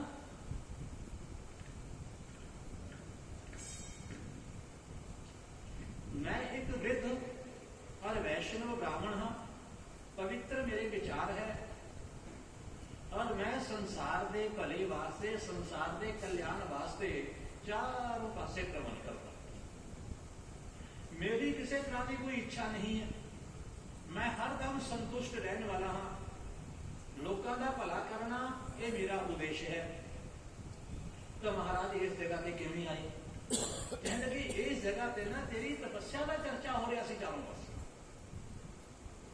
इस जगह पे जो असीं चलते चलते पहुंचे ना तो सानू इस तरह के नाल साडे मन नूं महसूस होया कि इस जगह पे कोई बहुत भारी जीव तप कर रहा है। जिस जगह पे फुल्लां दी कोई बगीची लगी होवे ओदे नजदीक दी जाइए तो सानू फुल्लां दी सुगंधी आनी शुरू हो जाती है। सानू पता लग जाता है कि इस जगह पे कोई फुल्लां दी फुलवारी है। जिस जगह पे कोई पक्के हुए फल लगे होण आपां उन्हां दे कोल दी नजदीक दी निकलते हाँ तो सानू पक्के हुए फलां दी सुगंधी आउण लग पैंदी है। किसी माड़ी चीज के कोल दी असीं निकलते हाँ तो सानू दुर्गंधी आउण लग पैंदी है। तो वैष्णव ब्राह्मण कह रहे कि हे देवी हे कन्या असीं इस जगह तो जा रहे सी, साडे मन नूं इस तरह दे नाल शांति मिली, इस तरह दे नाल साडे मन नूं सुख मिलिया। असीं देखिया कि इस जगह ते कोई तपस्वी तप कर रहे हैं। अगे आए तेरे दर्शन हो गए और कोसी तू है कौन? तू गायत्री है, तू सावित्री है, तू लक्ष्मी है, तू कौन है? किसदी बेटी है, किसदी पुत्री है, वेद माता है? अपने बारे दस, अपनी जानकारी दे, अपना परिचय दे। कह लगी महाराज हे ब्राह्मण देव ना तो मैं वेद माता गायत्री, ना मैं लक्ष्मी, ना मैं सरस्वती, मैं इन्हां दे विचों कोई नहीं है। फिर तू कौन है? कहने लगे मैं राजा हिमाचल दी पुत्री हाँ, मेरा नाम है पार्वती और मैनू गिरजा भी कहते हैं, मैनू गौरी भी कहते हैं और पिछले जन्म के अंदर मैं सती सी। भगवान महादेव मेरे पति सी और महादेव जी के नाल मेरा वियोग हो गया पिछले जन्म के अंदर। मैं राजा हिमाचल के घर दे विच बेटी बन के आई हाँ और हुण महादेव जी नूं प्रसन्न करके महादेव नूं पति रूप दे विच मैं प्राप्त करना है। बस इन्ना मेरा परिचय है, होर मेरा तप करन दा जप करन दा दूसरा कोई एम नहीं, दूसरा मेरा कोई लक्ष्य नहीं। वो जिहड़े वृद्ध ब्राह्मण से वो भी हसन लगते कहने लगे देवी देख बाकी तेरी मर्जी, पर मैं तेनों अपने वल्लों दस रहा कि तू जिहदे वास्ते तप कर रही है ना, मैं उहदे बारे सुनिया है कि उन्हां दा कोई रहन सहन कोई लक्षण चंगे नहीं। क्यों? उन्हां दे गले दे अंदर की भस्मांगरागाय महेश्वराय, शरीर तो भस्म रमाई हुई है, जटाधराय बहुत बढ़िया बढ़िया जटा है, मुंडमाला, मुंडमाला यानी कि उन्होंने गले के अंदर वो पाई हुई है, सर्पां दी माला पाई है और कपाल हस्ती हाथे विच उन्होंने की है, भांडा नहीं कोई भी फड़िया होया, भिक्षा पात्र की है उन्होंने हाथे विच कपाल यानी कि आदमी की खोपड़ी, जिसनों आप वैसे ही अपवित्र मनते हैं, जिसनों आप हाथ ला के भी कहते कि नहा के आओ। इस तरह उन्होंने वेशभूषा है और उन्होंने नाल कौन है? उन्होंने नाल भूत प्रेत पिशाच दिगंबराय, कई बार तो वस्त्र भी नहीं होंगे, लंगोटी लंगोटी पाई है, बाखंबराय शेर का चमड़ा, बाघ का चमड़ा उन्होंने अपने शरीर के उत्ते लपेटिया हुआ है। दस तू की करेंगी? त्रिशूल हस्ताय, हाथे विच उन्होंने त्रिशूल वो फड़िया है, त्रिनेत्राय तीन नेत्र है उन्होंने चेहरे के उत्ते। तो किसके वास्ते सोच रही है? कोई एकता गुण के अंदर दस कि भाई मैं उसके नाल शादी करनी है, अपने भी घर दे विच कोई लड़का कोई लड़की किसी गलत जगह पे अपना कहते कि मेरा रिश्ता उस घर दे विच कर दिओ। आप सारिया बुराइयां देखते पहला कि उन्होंने काम कारोबार कितना है, काम कारोबार भी नहीं उन्होंने चंगा, ਉਹਨਾਂ ਦੀ ਸ਼ਹਿਰ ਦੇ ਵਿੱਚ ਇੱਜ਼ਤ ਵੀ ਚੰਗੀ ਹੈ ਨਹੀਂ, ਕੋਈ ਚਾਰ ਬੰਦੇ ਉਹਨਾਂ ਦੇ ਪਿੱਛੇ ਖੜਨ ਵਾਸਤੇ ਤਿਆਰ ਨਹੀਂ, ਕੋਈ ਉਧਾਰ ਉਹਨਾਂ ਨੂੰ ਦੇਣ ਵਾਸਤੇ ਤਿਆਰ ਨਹੀਂ, ਕੋਈ ਸ਼ਕਲ ਨਹੀਂ, ਕੋਈ ਸੂਰਤ ਨਹੀਂ, ਕੋਈ ਰੰਗ ਨਹੀਂ, ਕੋਈ ਰੂਪ ਨਹੀਂ, ਕੋਈ ਪੜ੍ਹਾਈ ਨਹੀਂ, ਲਿਖਾਈ ਨਹੀਂ। ਆਪਾਂ ਕਿੰਨੇ ਸਵਾਲ ਕਰਦੇ ਹਾਂ, ਲੇਕਿਨ ਫਿਰ ਵੀ ਬੱਚਾ ਜਿੱਦ ਕਰਦਾ, ਕਹਿੰਦਾ ਜੋ ਮਰਜ਼ੀ ਹੋਵੇ ਮੈਂ ਤਾਂ ਇਸੇ ਖੂਹ ਦੇ ਵਿੱਚ ਡਿੱਗਣਾ। ਆਪਾਂ ਨੂੰ ਮਜ਼ਦੂਰੀ ਹੁੰਦੀ ਹੈ। ਪਰ ਇਸ ਜਗ੍ਹਾ ਤੇ ਅੱਜ ਮਾਂ ਪਾਰਵਤੀ ਜਦੋਂ ਇਸ ਤਰ੍ਹਾਂ ਦੇ ਵਚਨ ਕਹੇ ਨਾ ਉਸ ਵਿਰਧ ਬ੍ਰਾਹਮਣ ਨੇ ਕਿ ਦੇਵੀ ਉਹਦਾ ਘਰ ਨਹੀਂ, ਬਾਰ ਨਹੀਂ, ਮਾਂ ਨਹੀਂ, ਬਾਪ ਨਹੀਂ, ਭੈਣ ਨਹੀਂ, ਭਾਈ ਨਹੀਂ, ਦੁੱਖ ਸੁੱਖ ਦੇ ਵਿੱਚ ਕੋਈ ਸਾਂਝੀਦਾਰ ਨਹੀਂ, ਸ਼ਮਸ਼ਾਨ ਦੇ ਵਿੱਚ ਰਹਿਣ ਵਾਲਾ ਹੈ, ਕੀ ਕਰੇਗੀ ਉਸ ਦੇ ਨਾਲ ਸ਼ਾਦੀ ਕਰਕੇ? ਮਾਤਾ ਪਾਰਵਤੀ ਕਹਿਣ ਲੱਗੀ, ਬ੍ਰਾਹਮਣ ਦੇਵ ਦੇਖੋ, ਜੋ ਕੁਝ ਮੈਂ ਸੁਣਨਾ ਸੀ ਮੈਂ ਸੁਣ ਲਿਆ, ਜੋ ਕੁਝ ਮੈਂ ਕਹਿਣਾ ਸੀ ਕਹਿ ਦਿੱਤਾ, ਔਰ ਤੁਸੀਂ ਇੱਕ ਤਪਸਵੀ ਵੈਸ਼ਨਵ ਬ੍ਰਾਹਮਣ ਹੋ, ਕਿਰਪਾ ਕਰੋ ਤੁਸੀਂ ਮੇਰੇ ਤੋਂ ਜੋ ਵੀ ਕੰਦ ਮੂਲ ਫਲ ਹੈ ਇਸ ਨੂੰ ਸਵੀਕਾਰ ਕਰੋ ਔਰ ਮੇਰੇ ਤੋਂ ਦੂਰ ਜਾਓ। ਆਪਣੀ ਸਖੀ ਨੂੰ ਕਿਹਾ ਕਿ ਸਖੀ ਦੇਖੋ, ਇਹ ਬ੍ਰਾਹਮਣ ਦੇ ਵੇਸ਼ ਦੇ ਵਿੱਚ ਆਏ ਹੈ, ਮੈਂ ਜ਼ਿਆਦਾ ਇਹਨਾਂ ਦਾ ਅਪਮਾਨ ਨਹੀਂ ਕਰਨਾ ਚਾਹੁੰਦੀ, ਔਰ ਇਸ ਬ੍ਰਾਹਮਣ ਨੂੰ ਕਹੋ ਇਸ ਜਗ੍ਹਾ ਤੋਂ ਚਲੇ ਜਾਓ। ਜਿਸ ਵੇਲੇ ਸਖੀ ਨੇ ਕਿਹਾ ਕਿ ਇਹ ਬ੍ਰਾਹਮਣ ਦੇਵ ਤੁਸੀਂ ਇਸ ਜਗ੍ਹਾ ਤੋਂ ਚਲੇ ਜਾਓ, ਕਹਿ ਲਗੇ ਦੇਵੀ ਮੈਂ ਤੁਹਾਡਾ ਕੀ ਗਵਾਰਿਆ, ਮੈਂ ਤਾਂ ਇਸ ਨੂੰ ਕੋਈ ਚੱਜ ਦੀ ਗੱਲ ਹੀ ਕਹਿ ਰਿਹਾ ਨਾ, ਤੂੰ ਹੋਰ ਕਿਸੇ ਦੇਵਤਾ ਦੀ ਉਪਾਸਨਾ ਕਰ, ਤੂੰ ਹੋਰ ਕਿਸੇ ਮਹਾਰਾਜ ਦੀ ਪੂਜਾ ਕਰ ਕਿ ਭਗਵਾਨ ਬ੍ਰਹਮਾ ਜੀ, ਭਗਵਾਨ ਵਿਸ਼ਨੂੰ ਜੀ, ਇੰਦਰ ਦੇਵਤਾ, ਉਹਨਾਂ ਦੇ ਵਿੱਚੋਂ ਕਿਸੇ ਨੂੰ ਪਤੀ ਰੂਪ ਦੇ ਵਿੱਚ ਸਵੀਕਾਰ ਕਰ, ਉਹਨਾਂ ਦੀ ਕਾਮਨਾ ਕਰ, ਤੂੰ ਕਿਸ ਦੇ ਪਿੱਛੇ ਲੱਗਣ ਦਾ ਸੋਚ ਰਹੀ ਹੈ? ਸਾਰਾ ਜੀਵਨ ਸਾਰੀ ਜ਼ਿੰਦਗੀ ਬਰਬਾਦ ਹੋ ਜਾਏਗੀ, ਸ਼ਮਸ਼ਾਨ ਦੇ ਵਿੱਚ ਪਿਆਰੇ ਪਈ ਰਿਹਾ ਕਰੇਂਗੇ, ਕੋਈ ਪੁੱਛਣ ਵਾਲਾ ਨਹੀਂ, ਕੋਈ ਪਾਣੀ ਦੀ ਘੁੱਟ ਦੇਣ ਵਾਲਾ ਨਹੀਂ। ਮਾਤਾ ਨੇ ਉਸ ਜਗ੍ਹਾ ਤੋਂ ਆਪਣਾ ਆਸਣ ਚੁੱਕਿਆ ਕਿ ਭਗਵਾਨ ਸ਼ੰਕਰ ਜੀ ਦੀ ਨਿੰਦਿਆ ਕਰਨ ਵਾਲਾ ਨਰਕ ਦਾ ਭਾਗੀਦਾਰ ਨਹੀਂ ਹੁੰਦਾ, ਜਿਹੜਾ ਨਿੰਦਿਆ ਨੂੰ ਸੁਣਦਾ ਹੈ ਉਹ ਵੀ ਨਰਕ ਦਾ ਭਾਗੀਦਾਰ ਬਣਦਾ ਹੈ। ਔਰ ਇਹ ਬ੍ਰਾਹਮਣ ਬਾਰ-ਬਾਰ ਭਗਵਾਨ ਦੀ ਨਿੰਦਿਆ ਹੀ ਕਰਦਾ ਪਿਆ। ਇੱਕ ਵਾਰ ਤਾਂ ਇਸਨੇ ਭਗਵਾਨ ਦੀ ਪ੍ਰਸ਼ੰਸਾ ਕੀਤੀ ਹੋਵੇ, ਇੱਕ ਵਾਰ ਤਾਂ ਇਸਨੇ ਮੇਰੇ ਭੋਲੇਨਾਥ ਨੂੰ ਨਮਸਕਾਰ ਕੀਤਾ ਹੋਵੇ, ਇੱਕ ਵਾਰ ਤਾਂ ਇਸਨੇ ਨਮः ਸ਼ਿਵਾਏ ਕੀਤਾ ਹੋਵੇ, ਇੱਕ ਵਾਰ ਤਾਂ ਇਸਨੇ ਕਿਹਾ ਹੋਵੇ ਕਿ ਤੂੰ ਚੰਗਾ ਕੰਮ ਕਰਦੀ ਪਈ ਹੈ। ਜਦੋਂ ਦਾ ਬੈਠਾ ਮੇਰੇ ਕੋਲੇ ਭਗਵਾਨ ਸ਼ਿਵ ਦੀ ਨਿੰਦਿਆ ਕਰਦਾ ਪਿਆ, ਸ਼ਿਵ ਦੀ ਨਿੰਦਿਆ ਕਰਦਾ ਪਿਆ।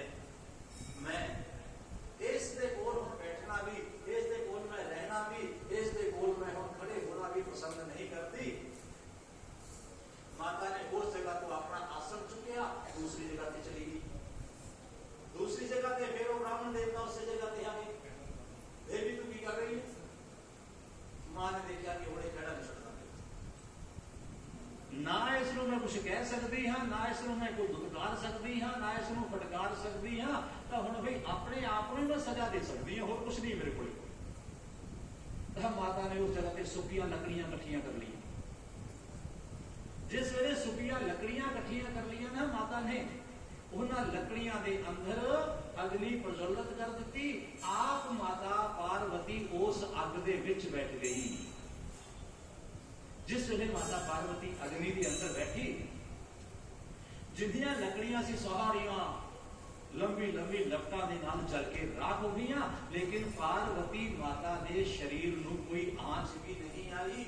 माता पार्वती दे शरीर नूं सेक भी नहीं लग्या। बोलो शंकर भगवान की। माता पार्वती के शरीर में सेक भी नहीं लगे। जिस वेले सेक भी नहीं लगा, फिर सामने ब्राह्मण खड़े, वो तपस्वी ब्राह्मण मेरे सामने करके कह लगे, देवी पार्वती मैनू इस तरह के नाल लगता है कि पता नहीं की माया है परमात्मा की। जे तेरी तपस्या पूरी हो गई तो शिव जी महाराज आए क्यों नहीं, और जे तेरी तपस्या के विच कोई कमी है, तेरे मन के अंदर कोई खोट है, तो फिर अग ने तेन जलाया क्यों नहीं? क्योंकि अग तो किसी के नाल लिहाज नहीं करती। सर्वभक्षी कहा जाता अग्नि देवता नूं, जो कुछ भी आवे अग्नि के अंदर सब कुछ जल के राख। तेरे शरीर नूं अग्नि ने जलाया नहीं, इस तो लगता है कि तेरा तप पूर्ण हो गया। लेकिन महादेव आए नहीं, प्रगट नहीं होए, तेनों वचन नहीं देते, तेनों प्रसन्नता के नाल दर्शन नहीं देते, इस तो लगता है कि तेरे तप दे विच कोई ना कोई कमी है।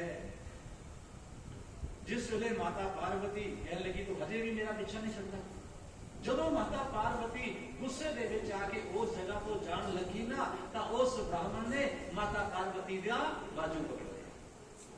माता पार्वती का बाजू पकड़ लिया और भगवान महादेव अपने असली रूप दे विच प्रगट हो गए। बोलो शंकर भगवान की जय। महादेव अपने असली रूप के अंदर प्रगट हुए और गौरी ने सामने देखा कि जिस प्रभु का मैं भजन करती सी, जिस प्रभु को मैं याद करती सी, वो तो मेरे भोलेनाथ मेरे सामने खड़े हो गए। वो तो बड़े ही दयालु है मेरे भोले बाबा, मेरे भोले बाबा। वो तो बड़े दयालु है मेरे भोले बाबा, मेरे भोले बाबा, वो तो बड़े कृपालु है मेरे भोले शंकर, मेरे भोले शंकर। वो तो बड़े कृपालु है मेरे भोले शंकर, मेरे भोले शंकर। मेरे भोले प्रभु, मेरे भोले प्रभु, मेरे भोले प्रभु, मेरे भोले प्रभु। वो तो बड़े ही दयालु है मेरे भोले बाबा, मेरे भोले बाबा। वो तो बड़े दयालु है मेरे भोले बाबा, मेरे भोले प्रभु, मेरे भोले प्रभु, मेरे भोले प्रभु। महादेव जी ने भगवती का हाथ अपने हाथ दे विच पकड़ लिया, अपने असली स्वरूप दे विच प्रगट हो गए। जिस वेले अपने असली स्वरूप के अंदर महादेव प्रगट हुए तो मां पार्वती भगवान शंकर जी के दर्शन करके, और एक हाथ महादेव जी के हाथ दे विच है, मां पार्वती ने अपना सिर झुका लिया, अपना सिर नीवा कर लिया कि मैं तो विचार नहीं सी कीता कि महादेव इस रूप के विच भी आउणगे। जिसले महादेव प्रगट हुए और कहने लगे चलो गौरी मेरे नाल, मैं दोनों लेने वास्ते आ गया। नहीं महाराज, नहीं बाबा, इस तरह नाल नहीं जाएगा। तो किवें चलोगे? जिस पिता ने मैनू जन्म दिता है, जिस मां ने मेरी पालना की है, जिस गुरु ने मैनू ज्ञान दिता है, उन्हां दे सन्मुख, उन्हां दे सामने जाके महाराज तुसीं मेरे पिता तो मेरा हाथ मंगो, मेरे पिता तो जाके मेरा हाथ मंगो, और मेरे पिता विधि दे नाल, विधान दे नाल, नियम दे नाल, शास्त्र की मर्यादा दे नाल मेरा कन्यादान करके, मेरा संकल्प करके थोड़े हाथ दे विच देणगे। इन्ना का सौभाग्य वो मेरे माता पिता को मिलना चाहिए ना। इन्ना तो मेरे माता पिता को शाबाश लैण का हक है कि सारे देवता उन्होंने घर दे विच आउण, और तुसी देवतावां दे नाल सच धज के मेरे पिता दे कोलों महाराज तुसी कन्यादान लवो और लोकां नूं भी पता लगे। प्रभु कह लगे ठीक है। मां कह लगी मेरे पिता दे कोलों तुसी जाके मैनू मंगना होएगा, मेरे परिवार दे कोलों तुसी जाके मैनू मंगना होएगा। कह लगे ठीक है, मैं जाने वास्ते तैयार हां, मैनू कोई हर्ज नहीं है। जिस वेले मां पार्वती को दर्शन दे दिते, मां पार्वती का तप पूर्ण हो गया। माता उस जगह तो तपस्या करके गौरी श्रृंग पर्वत तो उतरी और अपने पिता के घर दे विच पहुंच गई। माता नूं, पिता नूं, भाइयों नूं, भरजाइयां नूं, नगर वासियों नूं सारियां नूं पता लग्या कि गौरी का तप सफल हो गया। पार्वती ने अपनी तपस्या पूरी कर ली तो माता पार्वती का स्वागत सत्कार किया सब नावां ने आके। कोई फुल्लां दी वर्षा कर रहा है, कोई गुलाल दी वर्षा कर रहा है, कोई रंग दी वर्षा कर रहा है, कोई फुलियां दी वर्षा कर रहा है, और कोई वेद मंत्रों का जाप कर रहे हैं। ऋषि मुनि महात्मा मंगल गीत गाए जा रहे हैं और सारे ने बड़े स्वागत के नाल सत्कार के नाल अंदर लिया पार्वती नूं। पार्वती राजमहल दे विच आ गई। राजा हिमाचल नूं पता लग्या कि मेरा कार्य पूरा हो गया। इस तरह का मेरी बेटी सफल हो गई। मेरी बेटी को भगवान महादेव जी के दर्शन हो गए। महादेव जी ने तपस्या दे विच मन चाहा वरदान दे दिता। राजा हिमाचल बड़ी खुशी दे नाल, बड़ी प्रसन्नता के नाल कुछ अपने मंत्रियों को नाल लिया और मंत्रियों को नाल लेके किस जगह पे चले गए? गंगा स्नान वास्ते। भोलेनाथ ने दर्शन दे दिते। मेरी बेटी का जन्म, जीवन, कार्य सफल हो गया। गंगा दर्शन करके, गंगा स्नान करके आया जावे। गंगा स्नान वास्ते चले गए। घर दे विच मेला लग्या होया, तांता लग्या होया है। सारे लोग बधाई देने वास्ते आ रहे हैं कि गौरी ने अपना तप पूरा कर लिया, गौरी का तप सफल हो गया। बधाई देने वास्ते आए।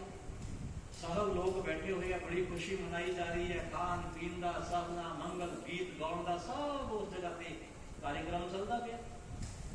कुछ देर बाद एक लाल रंग की पोटली, लाल रंग की गठड़ी उस लिया होया, एक नाग श्रृंगी सिंह लेके जानवर का उस अपने कोल लटकाया होया और अपने हाथ दे विच उन्होंने एक डुगडुगी डमरू उस फड़िया होया और डुगडुगी बजाते हुए लाल कपड़े पाके, रंग बिरंगे कपड़े पाके, लाल कपड़े की थैली बना के ओदे विच अपना काफी सारा सामान रख के और नचते हुए उस जगह पे पहुंच गए। महादेव किस तरह का रूप बना लिया भगवान ने? नचन वाले का, नचन वाले का, नर्तक का। क्योंकि भगवान नू महादेव जी नू की क्या जाना? नटराज, नटका दे यानी कि नचन वाले दे भगवान राजा है। भगवान शिव तो नृत्य शुरू होया, भगवान शिव तो संगीत शुरू होया, भगवान शिव तो व्याकरण उन्होंने डमरू दे विचों निकलिया। भगवान शंकर ऐस तरह के बड़े नृतक के रूप दे विच, नचन वाले के रूप दे विच आ गए और उस जगह पे था तैया था तैया था दिन दिन था दिन दिन था दिन दिन इस तरह के नाल करके नच रहे हैं, नाले अपने डमरू नू बजा रहे हैं। जिवें साडे गुरदास जी तबला जो नादी भिन्ना नादी भिन्ना नादी भिन्ना नादी भिन्ना इस तरह के नाल करके उस जगह पे अपना डमरू बजा रहे हैं। भगवान डमरू दे विचों तरह तरह की आवाज निकल रही है, किते उस जगह पे उल्टबाजियां, किते कलाबाजियां, किते कुछ करते हैं और किते किसी तरह का रूप बनाते हैं, किते किसी तरह का रूप बनाते हैं। और जिस वेले भगवान उस जगह पे नचते हुए कुछ समा व्यतीत हो गया, माता मैना और बड़ी खुश हुई। माता मैना ने कुछ मोतियां दिया माला लिया, कुछ सोने दिया शर्फियां लिया, कुछ चांदी का बर्तन लिया और सारा कुछ चांदी के बर्तन के अंदर भर के बहुत सारा सामान, मोती है, हीरे है, जवाहर है, जो भी कुछ उस जगह का सी देने वाला वो लिया और अपनी एक दासी नू, अपनी एक नौकरानी नू भेजा कि जाओ इस नचन वाले नू दे दो। महादेव जी ने जो देखा कि कौन आया है, कहने लगे चली जाओ इस जगह तो मैं तेरे हाथों नहीं लवांगा और मैनू इन्हां चीजों की जरूरत नहीं है। दासी डरती हुई वापस आ गई, इधर बाबा बड़ा गुस्से वाला है। फिर उस तरह के नाल नचना शुरू कर दिता। जो नचना शुरू कर दिता, नचते नचते थोड़ा जहा समा व्यतीत होया, माता मैना ने विचार किया कि हुण मैं आप जावां। माता मैना आप उस तरह के नाल थाल भर के लाल कपड़े के नाल उसनू सजा के उतो ढक के बाबा नू कहने लगी, बाबा अपनी झोली करो और इस झोली के अंदर आ मेरे को जो भी भेंट है इसनू पवाओ, मेरी भेंट नू स्वीकार करो। ऐ देवी मैनू ये भेंट नहीं चाहिए, ले जाओ रखो इसनू संभाल के अपनी भेंट नू। बाबा और तेनू की चाहिए? कहने लगे मेरे को उमा चाहिए, उमा चाहिए, उमा चाहिए, पार्वती दे दो, पार्वती दे दो, पार्वती दे दो। माता नू क्रोध आया है, कोई भिक्षा है जो मैं तेनों हुणे दे देवां, जां हो कोई हीरे मोतियां दी कोई माला है जिहड़ी तेनों फड़ा दे मैं खुश होके, वो कोई सोने चांदी दी शर्फियां थोड़ी है तेरे हाथ से दे देवां कि ले जा तू मंगण वाले को देने वाली है मेरी कोई पार्वती, जा इस जगह तो चलिया जा। जदों भगवान शंकर जी तो इस तरह के नाल क्रोध दे विच आके बोले, महादेव फिर मस्त हो गए, फिर उस जगह पे नचना शुरू कर देता। उमा दे दो, उमा दे दो, उमा दे दो, पार्वती दे दो। माता मैना बड़ी विचार करने लगी थी की करा, इस मैं घर के विचों भी नहीं कढ़ सकती, ये जाता भी नहीं है, घर के विच होर भी कोई नहीं है। इन्ने चिर दे विच स्नान करके राजा आप हिमाचल अपने घर के विच आ गए।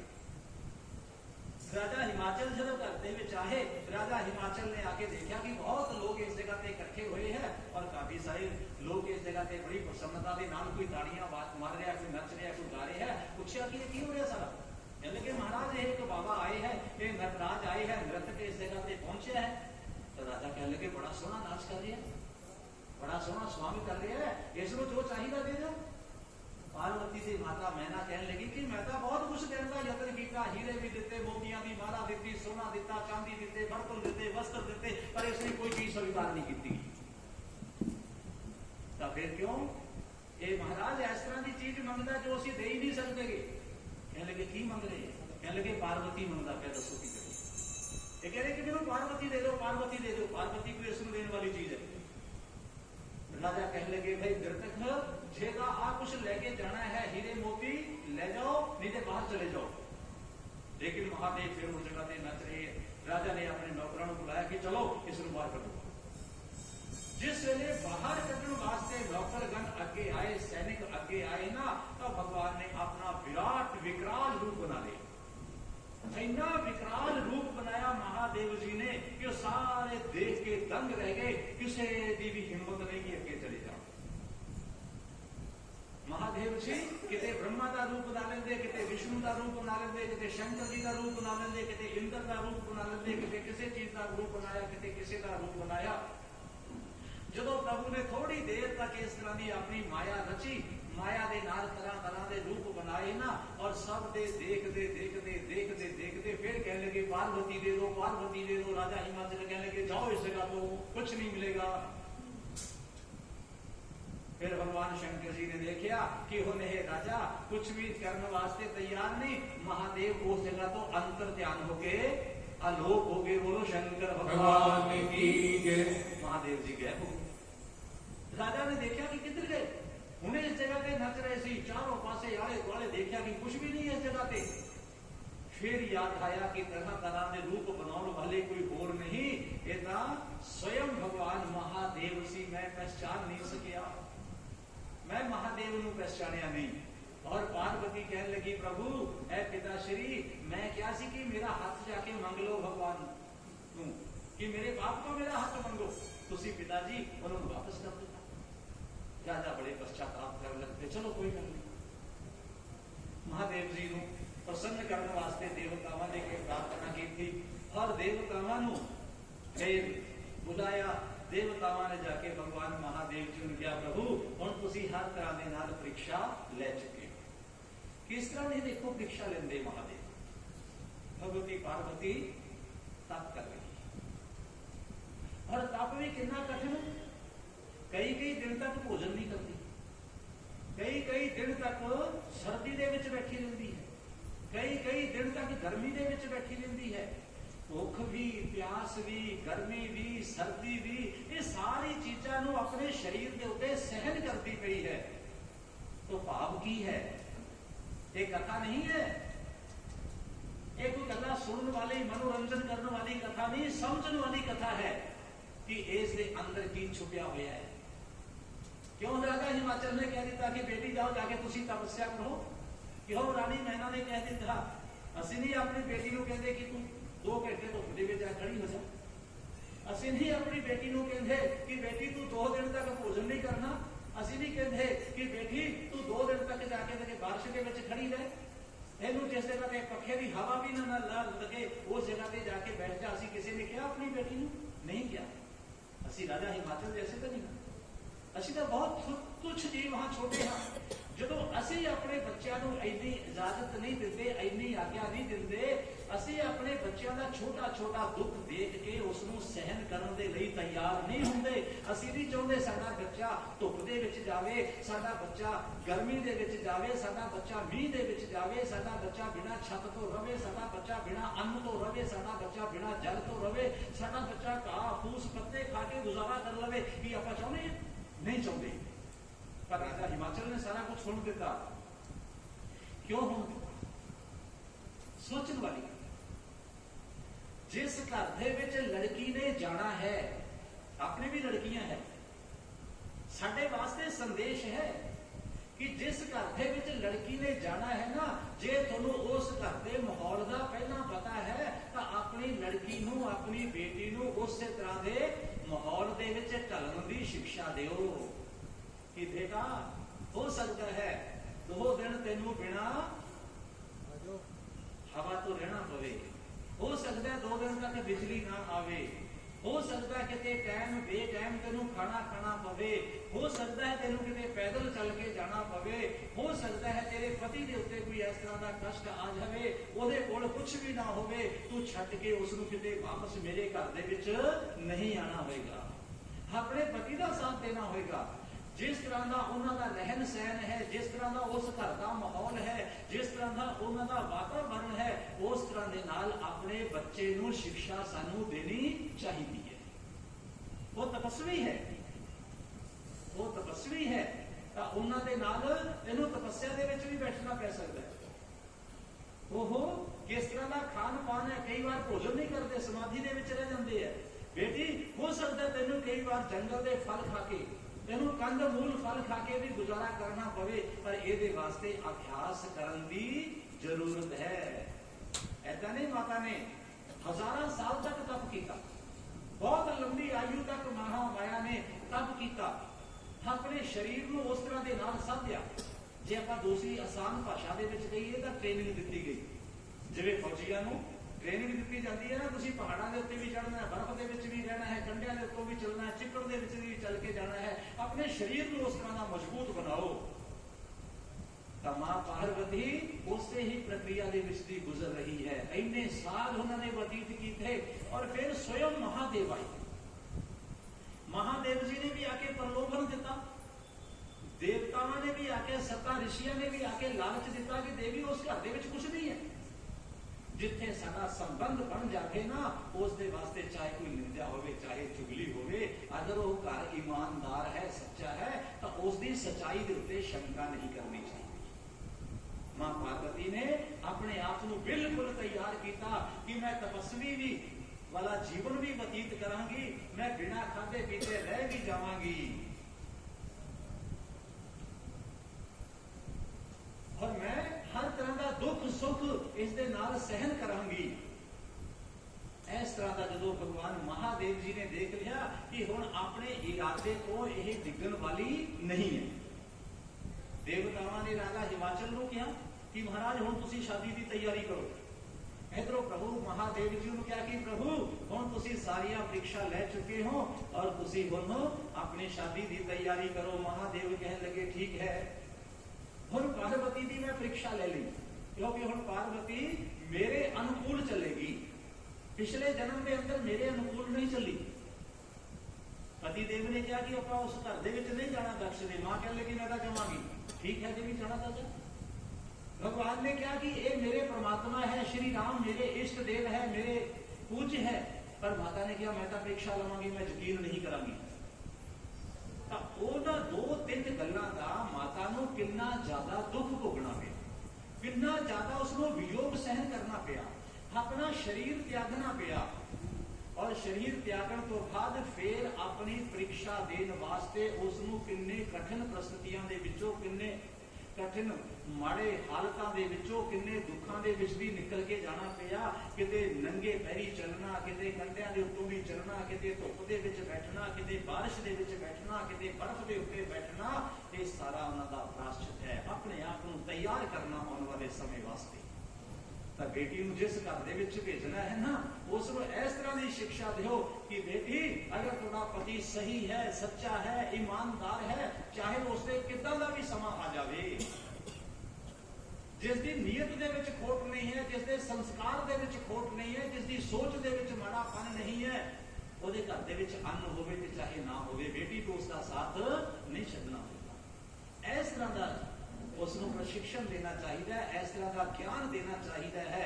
ਤਾਂ ਉਹ ਜਿਹੜਾ ਪਰਿਵਾਰ ਹੈ, ਉਹ ਜਿਹੜਾ ਘਰ ਹੈ ਨਾ, ਉਹ ਭਗਵਾਨ ਸ਼ਿਵ ਦੀ ਤਰ੍ਹਾਂ ਮਹਿਮਾ ਪ੍ਰਾਪਤ ਕਰਦਾ ਹੈ। ਉਹਨਾਂ ਦੀ ਮਹਿਮਾ ਗਾਉਂਦੇ ਹੈ ਲੋਕ, ਉਹਨਾਂ ਦਾ ਉਦਾਹਰਨ ਦਿੰਦੇ ਹੈ ਕਿ ਫਲਾਣੇ ਘਰ ਦੇ ਵਿੱਚ ਦੇਖੋ ਦੁੱਖ ਵੀ ਆਇਆ, ਸੁੱਖ ਵੀ ਆਇਆ, ਪਰ ਇਹਨਾਂ ਦੇ ਘਰ ਦੀ ਸ਼ਾਂਤੀ ਭੰਗ ਨਹੀਂ ਹੋਈ।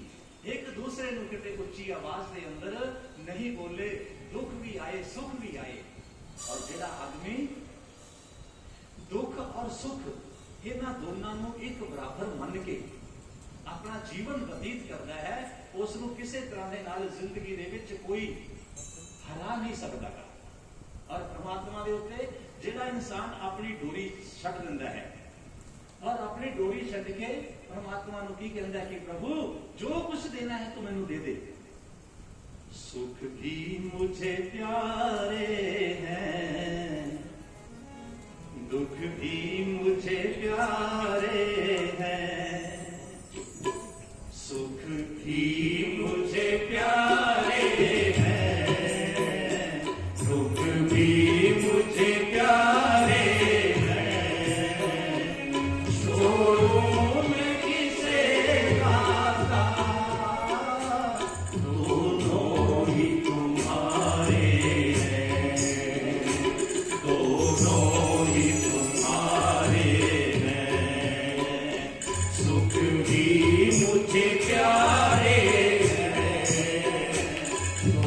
भी मुझे प्यारे हैं।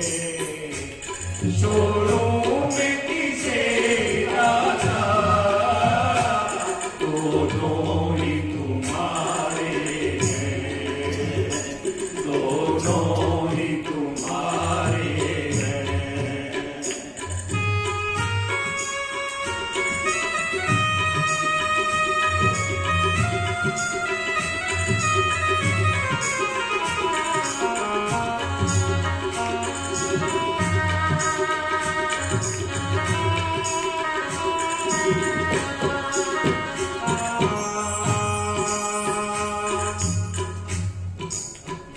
सुख दुख ही तो दुनिया की गाड़ी को चलाते हैं। सुख दुख ही तो दुनिया की गाड़ी को चलाते हैं। सुख दुख ही तो दुनिया की गाड़ी को चलाते हैं। सुख दुख ही तो दुनिया की गाड़ी को चलाते हैं। सुख दुख ही तो हम सबको इंसान बनाते हैं।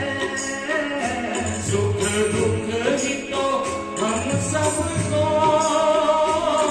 इंसान बनाते हैं।